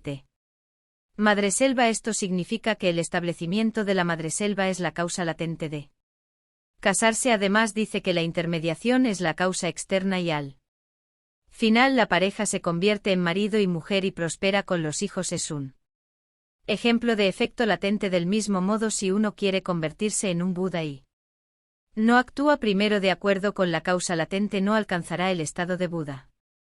Hacer la causa latente una disciplina te permitirá obtener el efecto más adelante. La palabra efecto tiene el significado de fruto según la siembra de la causa latente. En primavera se obtiene el fruto en otoño. Esto es un ejemplo del estado de Buda. Causa externa se ve en las notas anteriores. El barco a vela seguramente ha pasado al cabo de Guade conducido como esta por los vientos de la montaña de Moco. El barco es la causa latente, el viento es la causa externa. Llegar a la orilla es el efecto latente. Sin el barco no se puede llegar al otro lado y aunque el barco exista no se puede estar sin la causa externa del viento. Esto es conocido como la armonía de la causa latente y la causa externa. Los vientos de la montaña de Mutko deben ser considerados como la causa externa. Si uno desea convertirse en un Buda no puede prescindir de una disciplina de la causa latente porque los plantes puedo ver su maduración en las puntas de las ramas crecidas con las peras y Nikibai. Esto es el efecto latente. Obtener el estado de Buda es como plantar perales y luego verlos crecer. En la bahía de Icé y en las ramas que crecen gruesas con peras que maduran con peras que no acaso no son fieles incluso en el sueño. Este es el poema original La bahía de Iu que está en ese efecto. Manifiesto espera y verás cuando tú que tratas a los demás tan cruelmente. Intentas amar seguramente sabrás lo que siento. Este poema de amor significa aunque me trates con tanta crueldad. Seguro que tú tampoco careces de amor, tal vez llegues a saber lo que es él. Amor, en ese momento tendrás tu recompensa, si haces el bien en esta vida serás recompensado con el bien en la siguiente, si haces el mal recibirás lo mismo así. Es el efecto manifiesto si la causa latente es buena, el efecto latente será bueno si por él contrario es mala, entonces el efecto será igual, es como un eco que responde a una voz o una sombra que acompaña a una forma que uno se disciplina con la causa latente en una vida y obtenga la recompensa en la siguiente es natural. Pero también hay ocasiones en las que una causa latente presente esté acompañada de un efecto manifiesto presente, una causa latente en el pasado seguida de un efecto manifiesto presente, una causa latente en el presente seguida de un efecto manifiesto en el futuro, va de un mundo a otro apareciendo antes o después, y es algo que no se puede evitar. También existe la causa latente y el efecto simultáneo. Podemos hacer un ejemplo con la flor como causa latente y el fruto como efecto manifiesto. En un melón la flor y el fruto crecen al mismo tiempo. En la planta de arroz el fruto, el grano específicamente, crece y la flor brota en su copa. Se pueden tomar estas cosas como ejemplo, la inseparabilidad total desde la cualidad esencial de la forma hasta la cualidad esencial del efecto manifiesto. No hay alteración del principio al fin, se mueven de la raíz a la rama y se llaman los 10 puntos. El extremo significa ir a lo último, esto es por supuesto los 10 mundos. Todos los seres vivos, incluso los gusanos pequeños, poseen estas 10 cualidades esenciales, hasta lo inanimado no es diferente de esto. Tomemos como ejemplo los frutos de la castaña y el caqui, decir que estos no tienen ni dolor ni tristeza es juzgar desde el punto de vista de la humanidad. Se puede apreciar que están naturalmente dotados tanto de dolor como de tristeza. La apreciación del dolor en las hierbas y los árboles no se diferencia del semblante de sufrimiento de los seres humanos. Cuando se les riega y da cuidados crecen y parecen felices, cuando se cortan y caen el marchitamiento de sus hojas no se diferencia de la muerte de una persona. Los seres humanos no conocen sus sufrimientos y penas, y cuando las hierbas y los árboles observan la tristeza de las personas lo hacen con la misma mirada de los seres humanos y probablemente piensen que nosotros tampoco tenemos dolor ni tristeza, simplemente parece que no conocemos los asuntos de las hierbas y los árboles, ni ellos conocen los nuestros, y así está escrito en los libros de los confusionistas. Cuando hay cercas o muros de barro techados en el lado norte de las plantas que crecen, ellas se inclinan hacia el sur. Al apreciar esto nos queda claro que las plantas saben lo que les perjudica, a pesar de que no tengan ojos, durmiendo por la noche y abriéndose durante el día. El lirio es otro ejemplo que podríamos utilizar, sin embargo no solo le ocurre a los lirios sino a todas las hierbas y árboles que no carecen de esta naturaleza. Es porque no prestamos atención que andamos sin saber. Los que conocen completamente sobre las hierbas y los árboles son sabios, nosotros no entendemos estas cosas debido a nuestras mentes ordinarias y conformistas. Si algo es sensible o insensible se calcula de forma aproximada, probablemente nada de lo que existe carece de sensibilidad. No decimos que son insensibles porque no pertenecen a la especie de las cosas que si lo son. Se dice que cuando una gallina tiene frío vuela hacia los árboles, cuando un pato desea calentarse nada en el agua. No es esto parecido a pensar que porque a un pato nada en el agua cuando tiene frío no tiene sentido del frío, o porque una gallina vuela hacia los árboles cuando desea calor tampoco tiene sentido del frío. El agua es fría y se dice que está su naturaleza. El fuego es caliente y se considera que esta es su esencia. Desde el punto de vista del fuego, el agua no tiene naturaleza. Desde el punto de vista del agua, el fuego carece de naturaleza, aunque se pueda pensar así de hecho. Ambos tienen su propia naturaleza. No podemos decir que algo no la tenga así observamos al fenómeno de cerca, no se puede pensar que lo que esté entre el cielo y la tierra sea realmente diferente. Si vemos diferencias es debido a la estrechez de nuestra visión. Esto es como si el monte Fuji estuviera oculto por un árbol espeso con muchas ramas y hojas y yo no pudiese verlo. ¿Cómo puede el monte Fuji estar oculto por un solo árbol? Es simplemente por la estrechez de mi visión y porque el árbol se interpone lo que hace que el monte Fuji aparezca oculto. Seguimos pensando que el árbol oculta el monte Fuji, sin embargo se debe a la estrechez de mi visión al no entender el principio de las cosas. La gente suele fingir que sabe y criticar a los que sí entienden y, aunque parezca que se ríen de los demás, en realidad se ríen de sí mismos al menos los que realmente entienden deben pensar así. Presta mucha atención al mundo de ahora. La tierra es una madre y el cielo un padre. Si alojamos la semilla de la castaña o del caqui en la tierra, el brote aparece y el fruto de la castaña o del caqui original saldrá sin cambios. De este modo es criado por un padre y una madre.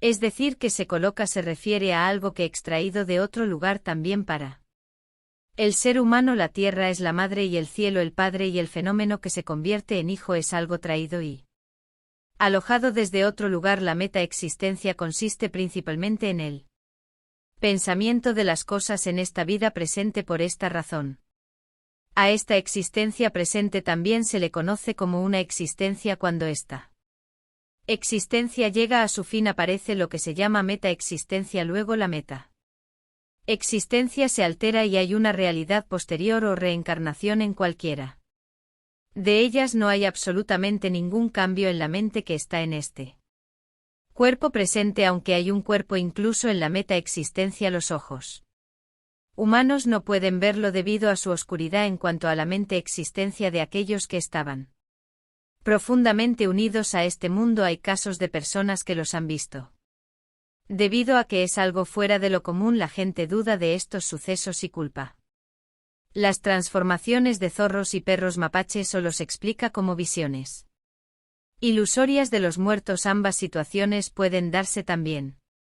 Admitiendo esto, no debemos disponer de todos y cada uno de los casos como uno o el otro. Las cosas reales también existen en este mundo. Tales cosas no están solo en la boca de los hombres, también han sido dejadas por las plumas de aquellos que vivieron en el mundo de la vía y que fueron ellos mismos hombres de la vía. Cuando no estamos a la altura de la sabiduría de los hombres que escribieron estas cosas, debemos comprender que tendremos dudas cuando vemos cosas en medio de un sueño, aunque no las percibamos con los ojos o los oídos que nos fueron dados al nacernos.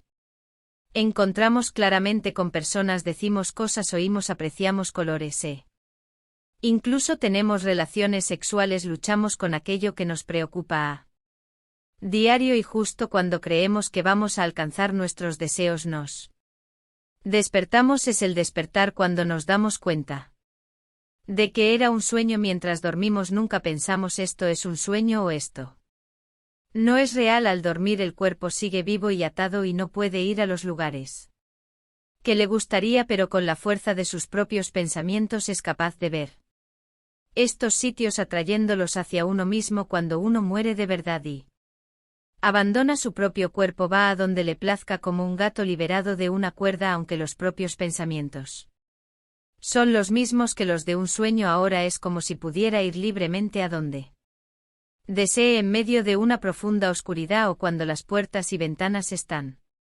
cerradas uno ingresa en un estado de libertad debido a que no tiene forma. En este caso, aunque hay una forma, no existe corporalidad y es como ver el reflejo de una lámpara o la luna en el agua. No hay obstáculos al actuar este cuerpo como barrera. No se puede entrar en el santuario más íntimo, pero la mente puede entrar en contacto con lo que hay dentro, al igual que los pensamientos pueden atravesar la montaña de plata o el muro de hierro. Hay pocas probabilidades de que este misterio sea comprendido por el hombre común. El Buda y los patriarcas lo entendieron, pero la gente común no lo sabe en absoluto. Sin conocerlo tienen dudas y la necesidad se suma a la necedad. Hay muchas cosas que no conozco Y por eso simplemente digo que no existen. Digamos que de 100 cosas conozco 6 o 7 cuando me hablan de las que quedan. Si digo que no existen, entonces 90 cosas han desaparecido, pero si reconozco 15 o algo por ahí entre las que no existían, han surgido 5 o 6 más.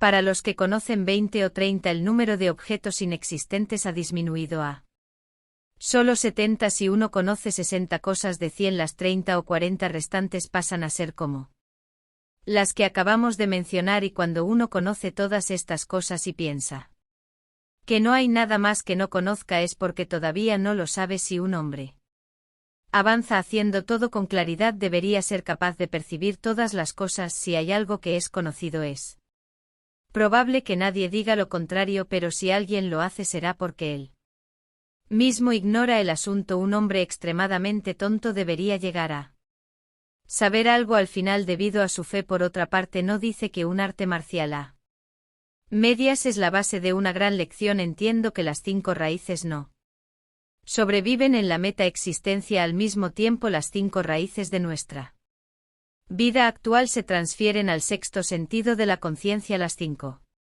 raíces no tienen forma, pero siguen funcionando como el sexto sentido de la percepción. Es la consciencia, carece de forma, pero debido a que tienes las facultades de ver y oír en medio de un sueño, mientras los ojos y oídos físicos no funcionan, se produce una forma diferente y puede oír y ver. Se llama conciencia porque aunque su forma no existe, su función sí. Si la forma no existe y es algo que no podemos conocer, es mejor decir simplemente ver u oír, debido a que estos sentidos son transferidos a la conciencia y han pasado a un segundo nivel. La forma de las 5 raíces es descartada y sus funciones son llevadas por la conciencia. Aunque las 5 raíces no están presentes en la metaexistencia, la distinción de los 5 sentidos no es diferente del de la existencia actual. Uno es incapaz de ver esto desde el exterior, pero la persona involucrada será igual que el mundo presente. Además, aunque no se niegue la existencia del cuerpo, es tan impreciso que es difícil de ver. Cuando un pájaro vuela por un cielo vacío, se vuelve menos claro a medida que se aleja y llegamos a pensar que ha desaparecido. Aunque hayamos perdido de vista la forma, no significa que ésta se haya desvanecido y deje de existir. No la vemos porque se ha vuelto demasiado débil debido a que su forma es leve y no se identifica claramente. No vemos a una persona en la mente existencia. Un individuo en ese estado puede vernos igual que cuando vivía, pero la gente no lo sabe. La forma de las personas que cometieron pecados graves y están en la metaexistencia es aparente. La gente ve esto de manera natural y los llama fantasmas y cosas similares de nuevo. Esto no es algo inexistente si las personas estaban profundamente apegadas en este mundo. Sus formas no serán débiles. Es como hervir un caldo para hacer una medicina. Si los ingredientes son débiles, el caldo lo será también. Si son espesos, el caldo ser espeso. Lo que se use para cocinarlo se distinguirá claramente. Un caldo muy fino será como el agua y de este modo la gente no sabrá que es un caldo, sino que lo verá simplemente como agua. En la meta existencia es muy evidente la forma de alguien que estaba profundamente apegada al mundo, pero la persona con una forma débil se asemejará al aire y no podremos verla. Aún así, él podrá vernos a nosotros porque tengo forma, puedo ser visto como sus formas son débiles. Soy incapaz de apreciarlas. Y si esto se ejemplifica con el grano de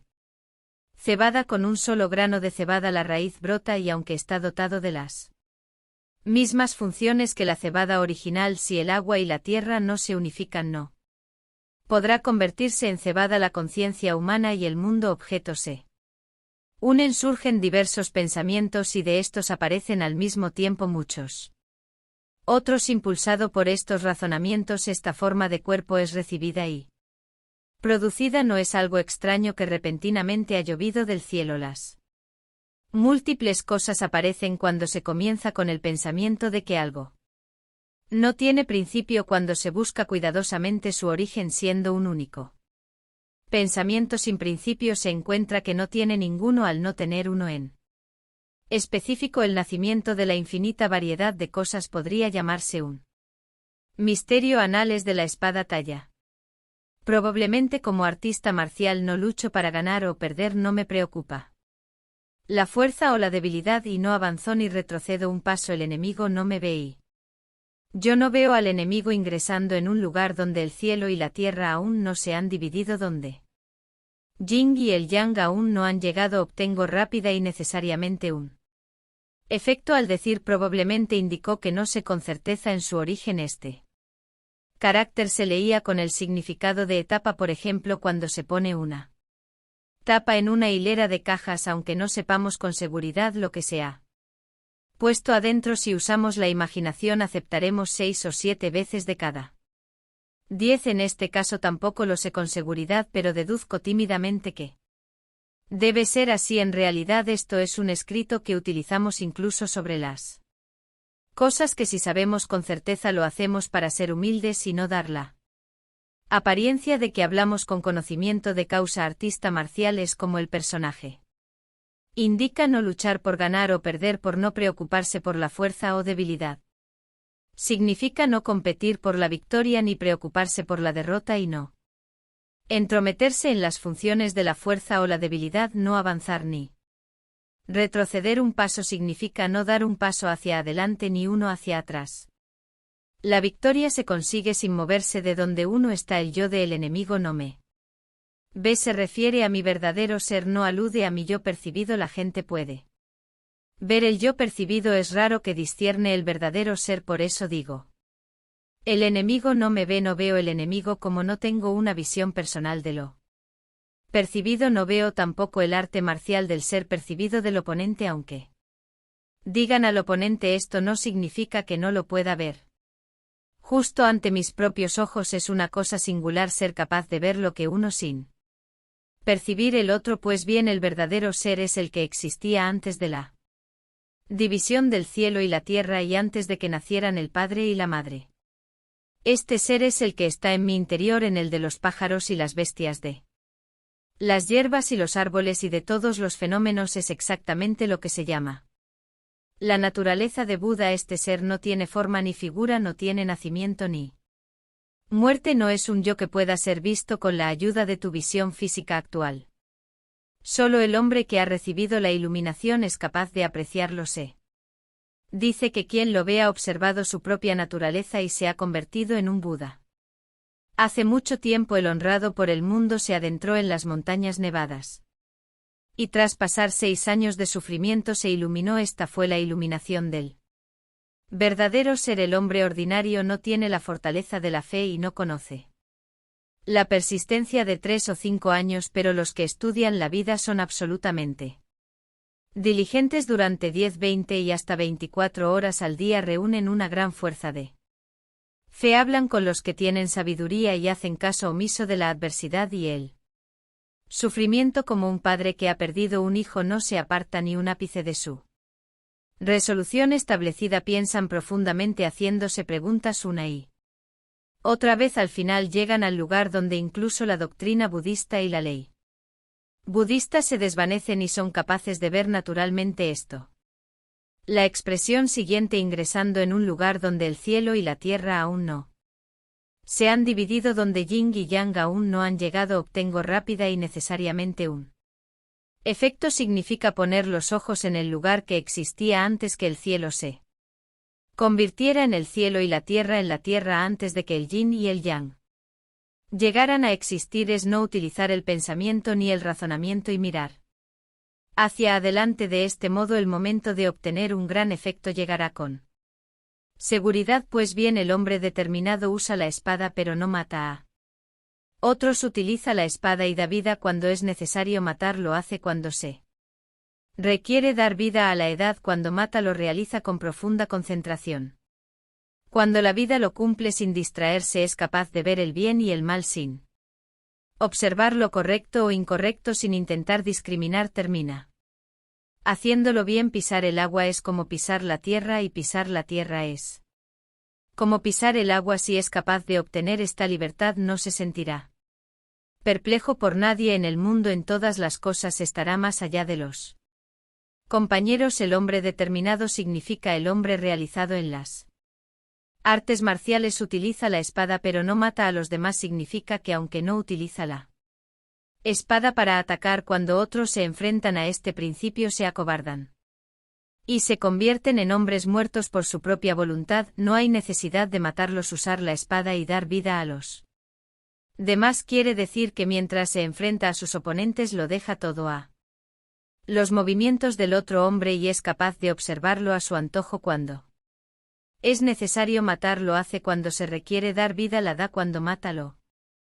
realiza con profunda concentración cuando da vida lo cumple sin distraerse.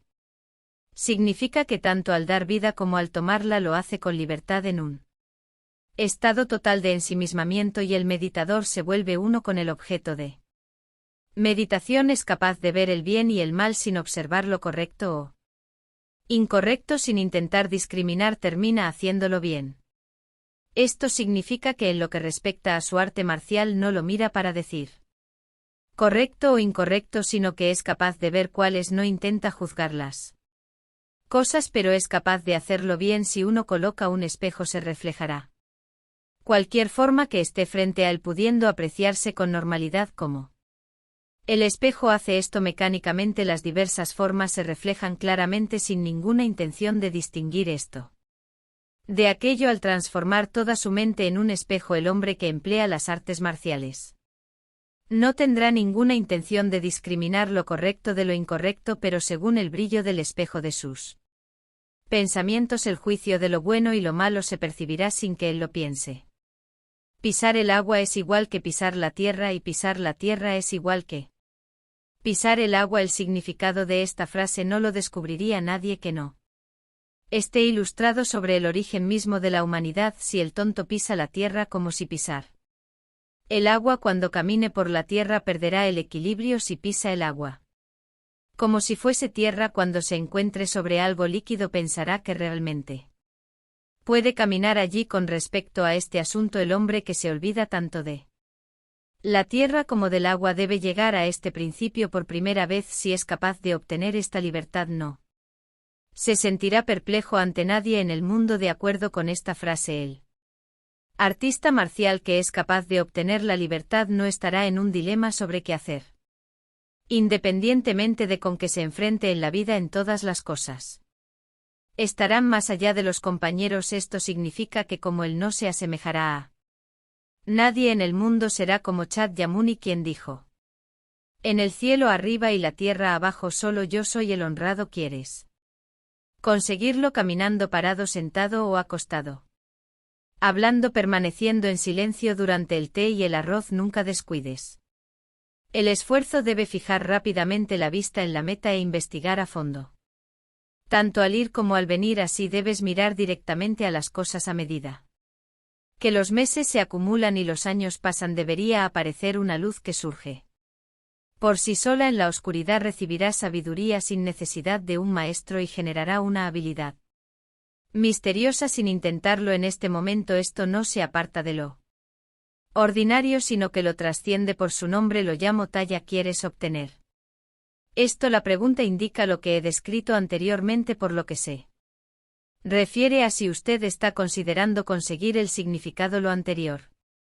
Caminar, detenerse, sentarse o acostarse, todas estas acciones reciben el nombre de las 4 dignidades. Todas las personas participan en ellas al hablar y a callar. Hace referencia al momento en el que hablamos de cosas y no pronunciamos una palabra. Durante el té y durante el arroz significa mientras se bebe té y se come arroz. Nunca debes descuidar el esfuerzo. Debes poner rápidamente el ojo en la meta e investigar a fondo tanto al ir como al venir. Así debes mirar directamente a las cosas. Esta frase alude a que nunca debes ser descuidado o negligente en tus esfuerzos.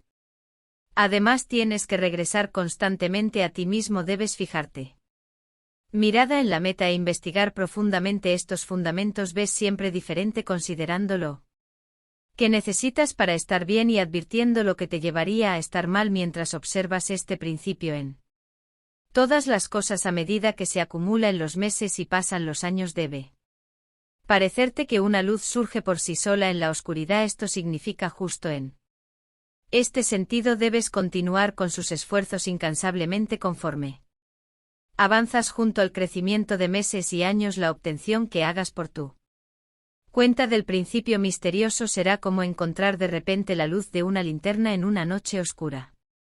Recibirás la sabiduría sin un maestro significa que adquirirá esta sabiduría fundamental sin que te la haya transmitido o superior generarán una habilidad misteriosa sin intentarlo debido a que las obras del hombre común provienen de su consciencia.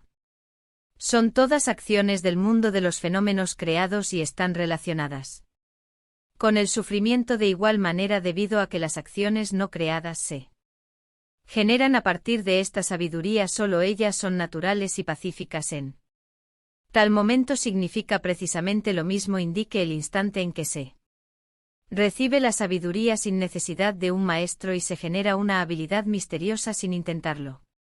Esto no se aparta de lo ordinario, sin embargo lo trasciende. Significa que esta misteriosa habilidad sin creador no se genera de lo inusual. Dado que solo las acciones del carácter cotidiano se convierten en lo creado. Este principio nunca se aparta ni se separa de lo ordinario, lo que no significa que las acciones ordinarias en el mundo de los fenómenos creados del hombre común sean totalmente diferentes. Por eso se dice que esto no se aparta de lo ordinario pero lo trasciende. Por su nombre la llamo Talla. Talla es el nombre de una antigua espada china que no tiene comparación en el mundo. Esta famosa arma adornada con joyas puede cortar libremente cualquier cosa desde el metal rígido y el acero templado hasta las gemas y piedras densas y endurecidas bajo el cielo. No hay nada que pueda pararla. La persona que tenga esta misteriosa habilidad no creada no se dejará intimidar por el comandante de enormes ejércitos o una multitudinaria fuerza enemiga. Es lo mismo que decir que no hay nada que pueda impedir la hoja de esta famosa espada. Por eso llamo a la fuerza de esta misteriosa habilidad la espada está allá. Todos los hombres están equipados con la afilada espada está allá y en cada uno es perfectamente completa. Aquellos que tienen esto claro son temidos incluso por los maras, pero aquellos que no logran comprenderlo son engañados hasta por los herejes. Por un lado, cuando dos individuos con la misma destreza se enfrentan no hay conclusión del encuentro. Es como la flor que sostiene Sakyamuni y la sutil sonrisa de Cayapa. Por otro lado, levantar a uno y comprender a los otros tres o distinguir las sutiles diferencias de importancia a simple vista son ejemplos de ausencia ordinaria. Si alguien domina esto te cortará rápidamente en tres pedazos incluso antes de que uno se haya levantado y los otros tres se entiendan entre sí. Cuanto más puede ocurrir si te encuentras con él cara a cara. Todos los hombres están armados con la afilada espada Talla y cada uno la tiene completamente perfecta, lo cual significa que la reconocida arma que nadie en la tierra puede parar no se entrega solo. Algunos hombres sin excepción están equipados con ella. No es inadecuada para nadie y está íntegramente entera. Esto es un asunto de la mente. No nació con tu nacimiento y no morirá con tu muerte, siendo esto cierto. Se dice que es tu rostro original. El cielo no es capaz de cubrirlo, la tierra no puede sostenerla, el fuego no logra quemarlo, ni el agua humedecerlo, ni siquiera el viento puede penetrarlo. No hay nada en la tierra que pueda detenerlo. Los que comprenden esto bien son temidos incluso por los maras, pero quienes no pueden entenderlo son engañados hasta por los herejes. Para la persona que es claramente iluminada respecto a su rostro original, no hay nada en el universo que oscurezca o limite su visión. Por lo tanto, no existe ningún medio para poner en práctica el poder sobrenatural de los maras. Como tal persona ve hasta el fondo de sus propias intenciones. Los maras le temen y evitan, dudan en acercarse. Por el contrario, la persona que está oscura y perdida en lo que respecta a su rostro original acumula cualquier cantidad de pensamientos confusos y engañosos que luego se impregnarán. Los herejes son capaces de engañar y estafar a una persona así. Cuando dos individuos con la misma capacidad se enfrentan no hay conclusión del encuentro. El significado de esto es que si dos hombres que han ingresado en su rostro original se desafían y cada uno desenvainar la espada Talla para combatir, sería imposible llevar el asunto a una conclusión si uno se Preguntara sobre esto podría compararse con el encuentro de Satyamuni y Kasyapa. Yamuni sosteniendo la flor y la sutil sonrisa de Kayapa en la reunión del pico Britarakuta cuando Yamuni estaba a punto de morir. Sostuvo un único loto rojo, se lo mostró a 80.000 monjes y todos ellos permanecieron en silencio, solo Chachapa sonrió. Sabiendo en ese momento que ya Chiapa había sido iluminado, Sakyamuni le confió la doctrina correcta que no depende de la palabra escrita y se transmite especialmente sin obstáculos, y colocó el sello de Buda sobre él desde ese entonces. La doctrina correcta se transmitió en la India en 28 sucesiones. Hasta llegar a Bodhidharma en China se transmitió desde Bodhidharma en 6 generaciones hasta llegar al sexto patriarca, el maestro Zen. Está bien.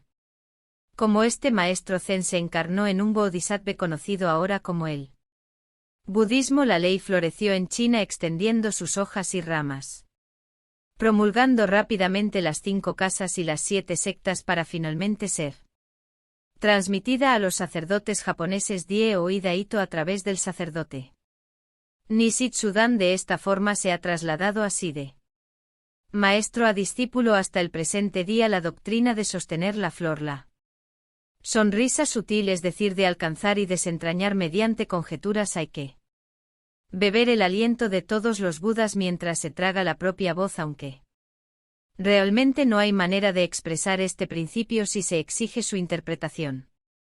Uno podría invocar el ejemplo de tomar agua de un recipiente y verterla en otro, de modo que las aguas se mezclan y ya no pueden distinguirse. Este es el momento en que los ojos de Yamuni y Kayapa se encuentran y se convierten en uno. La relatividad no existe entre los artistas marciales de todas las disciplinas. Hay solo uno entre 1000 que ha captado el significado de sostener la flor, la sonrisa sutil. Sin embargo, si uno tuviera la más firme de las intenciones y quisiera realmente comprenderlo, tendría que disciplinarse.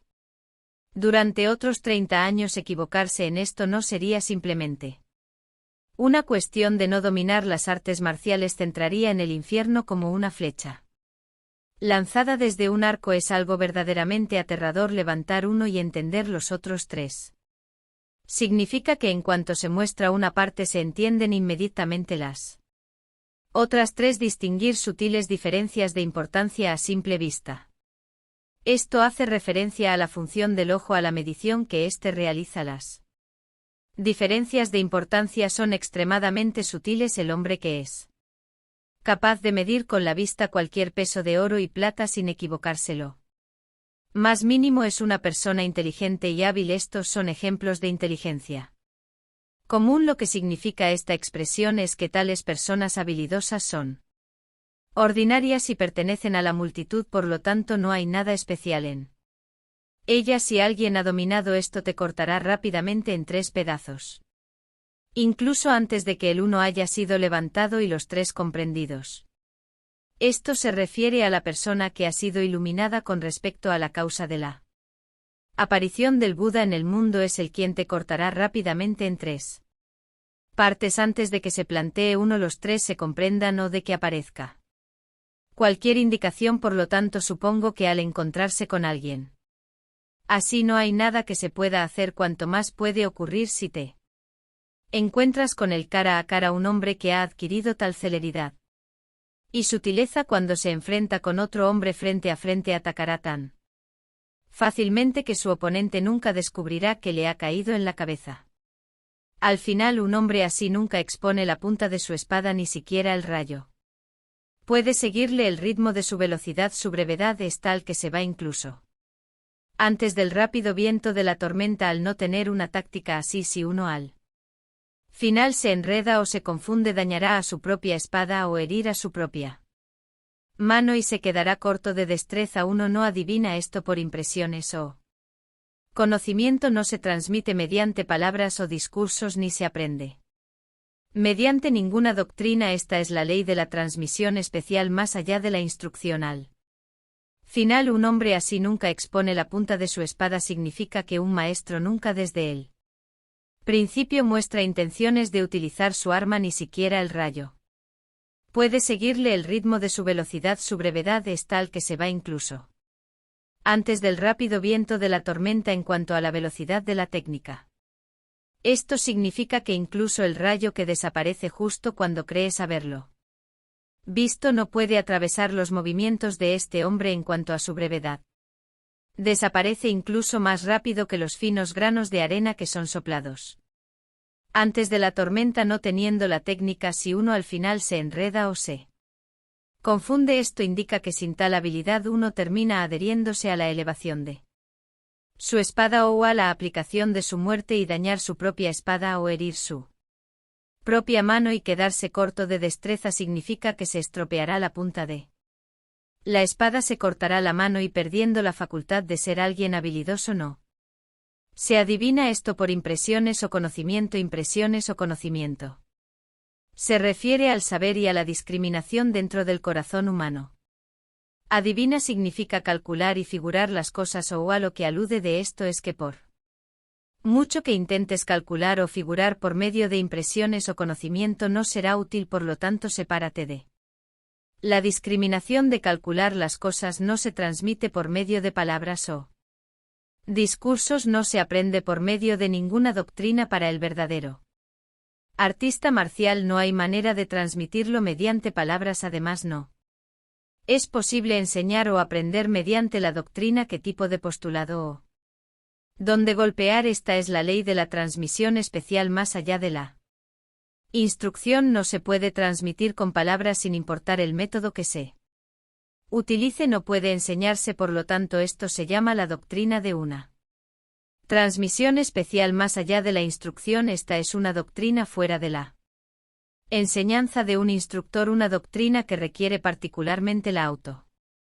iluminación y la realización por uno mismo. No hay ninguna regla establecida para manifestar esta gran habilidad. Acción ordenada, acción contraria, ni siquiera el cielo lo determina. Entonces, ¿cuál es la naturaleza de esto? Los antiguos decían: cuando una casa no tiene un cuadro de un país es como si no tuviera fantasmas. Sí.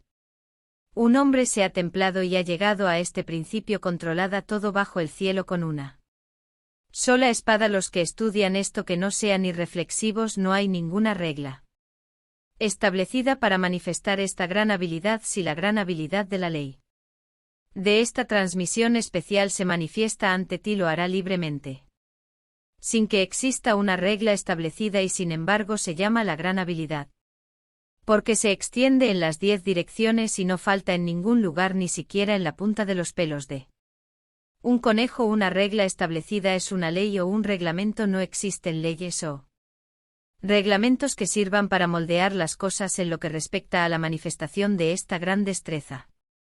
Acción ordenada, acción contraria, ni siquiera el cielo determina esto. El hombre que manifiesta esta gran habilidad, ya sea que actúe de manera ordenada o contraria, es libre y sin obstáculos. Entonces, ¿cuál es la naturaleza de esto?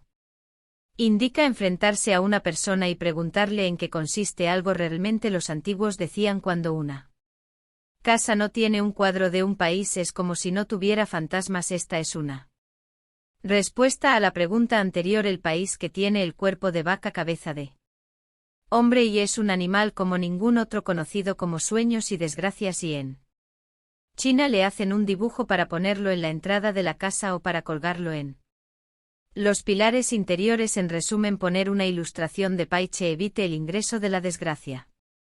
La persona que no tuviera fantasmas en su casa desde el principio ni siquiera pensaría en hacer un cuadro de Paiche y colgarlo en algún lugar, es decir, quien ha adquirido el uso del ordenado y lo contrario, debido a que ni siquiera el cielo puede determinar lo que hay en su mente, trasciende completamente el dolor y el placer. No tiene desgracias en el cuerpo ni en el hogar, es por ello que su mente no anhelará una imagen de Paiche y su propio mundo será una cosa de belleza. Sí. Un hombre se ha templado a sí mismo y ha llegado a este principio, controlará todo bajo el cielo con una sola espada. Esto significa que si uno se disciplina a sí mismo de este modo, templando exhaustivamente el metal puro 1000 veces, se vuelve instantáneamente libre, como el rápido desviado de un arma debería ser. Como el fundador de la dinastía Han, controlando todo bajo el cielo con una Sola espada los que estudian esto que no sean irreflexivos. Aquellos que estudian el misterioso principio de esta espada no deben adoptar fácilmente emociones irracionales, sino que deben esforzarse por aumentar su propio brillo al continuar intensamente sus propios esfuerzos. No deben ser negligentes ni siquiera por un momento. Esto ha sido Una mente sin límites, audiolibro completo en español escrito por Taiwán Sojo, narrado por Geraldo Medina de la Biblia. Gracias por la atención. Recuerda suscribirte para que no te pierdas de nuevos audiolibros. Deja tu like si te gustó.